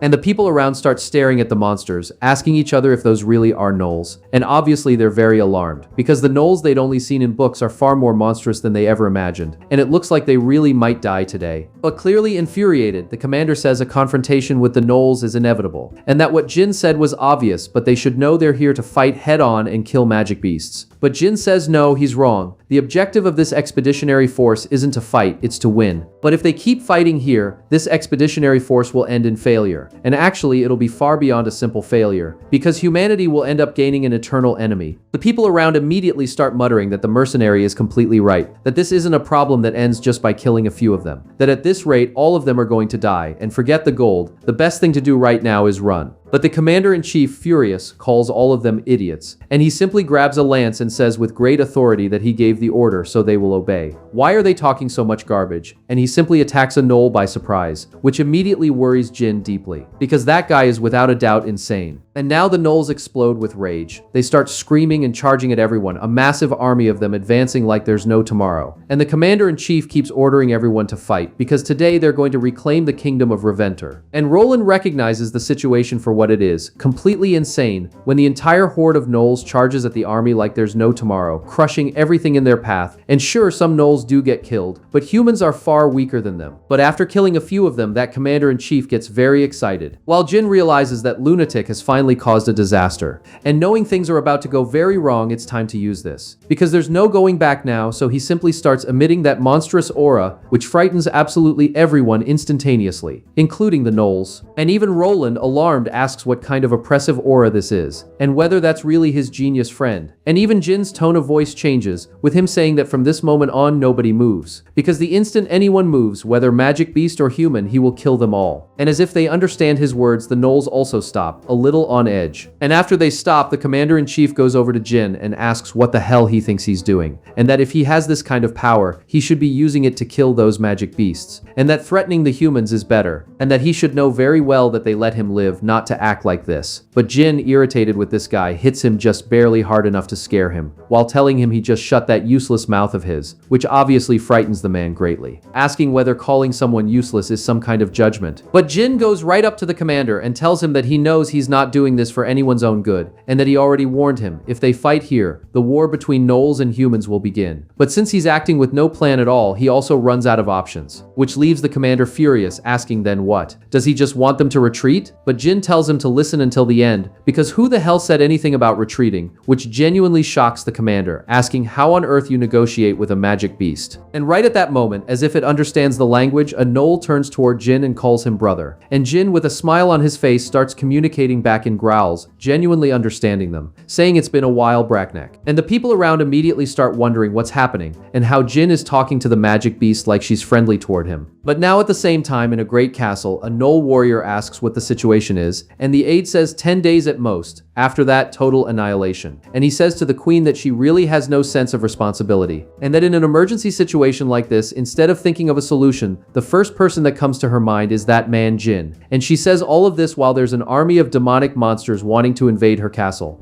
And it's said that we begin to define ourselves through others. In a world where there was no one left, how exactly could Jin be defined? Simply a piece of flesh capable of feeling pain and emotion. And that was the only identity the demonic realm gave him. He felt pain and he felt loneliness. It was then that certain beings appeared who awakened his interest, and they were the gnolls. It wasn't exactly as developed a society as humanity's, but they used tools and had their own language. And to him, who was completely alone, they were extraordinarily fascinating creatures. And he started observing them for a while, wondering if they were going to go hunting again. So he simply wanted to make friends with them, and he walked up to one of the gnolls and said hi. But of course it wasn't easy, because the gnolls were very startled and asked what kind of creature this was, and they simply started killing him. But Jin didn't give up, and the next day he showed up again and again and again, and every day that passed he tried to communicate with them, which made the gnolls increasingly on edge, because this guy, even after being killed, showed up again the next day, saying hi to them. And the gnolls were talking among themselves that they had definitely cut his neck clean in half. So how the hell did he show up again? But Jin, completely fascinated with this world, noticed they kept growling at him, and wondered if that was some kind of communication for them. Alright then, he'd try to communicate, so he growled back at the gnoll. But little did he know that the growl he'd made was actually insulting the gnoll, who effortlessly cut him in half again. But then after a lot of persistence, in the end they essentially became like a family. And that gnoll told him she never would have imagined that they'd end up fighting together, and that at first, no matter how many times they killed him, they thought he was some kind of monster that kept coming back to life. But who would have thought he'd be this much help to their kind? And this woman was the gnoll queen, Nartash. And she thanked Jin on behalf of everyone, because thanks to him, they managed to win that war. But changing the subject, she asked Jin if he really had to leave, because if he stayed there, he'd be treated as a hero for the rest of his life. But Jin tells her he's sorry. It's just that there's something he has to do. And the gnoll asks if he's thinking of searching for his own people. And he says that's exactly right. And the gnoll says she's sorry she can't help him right now, and that they too have heard of humans from the legends, and that in reality he's the first one they've ever seen in person. But Jin says it's alright, because he figures that since he has a sword and a mercenary badge, there must definitely be humans in this place, somewhere in this world at least. But just before he could leave, a small, adorable little gnoll came up to him, calling him Big Brother, and she asked him to come back whenever he wanted if things ever got hard, and that by then she'd be huge enough to protect him. And this gnoll was Braknak, and Jin told her, yay, sure, little runt. But now back in the present, he actually meets Braknak face to face, and he thinks that even after using that ability, he didn't pass out, and the fact that he used it for only a short time influenced that as well. And he wonders if it's thanks to the large amount of cores he ate recently. And it's Braknak who calls him Big Brother. She says it's been a while since they've seen each other, and asks how he recognized her so quickly. Jin says it wasn't difficult at all, because she has the same face as when she was a baby, and especially because of that crooked tooth of hers, and the color of her fur, because that's Braknak's trademark. But she gets very embarrassed and slaps him on the head, saying that's extremely humiliating. And Jin, after spitting out a little blood, asks why they're here, since the gnoll territory is much further north of this place. And the gnoll says that after he left, the activity of the ancient beings increased, so they had no choice but to come down. And Jin immediately gets concerned thinking about the ancient beings. But from behind, the commander calls out to the mercenary and asks what they're talking about, getting increasingly angry,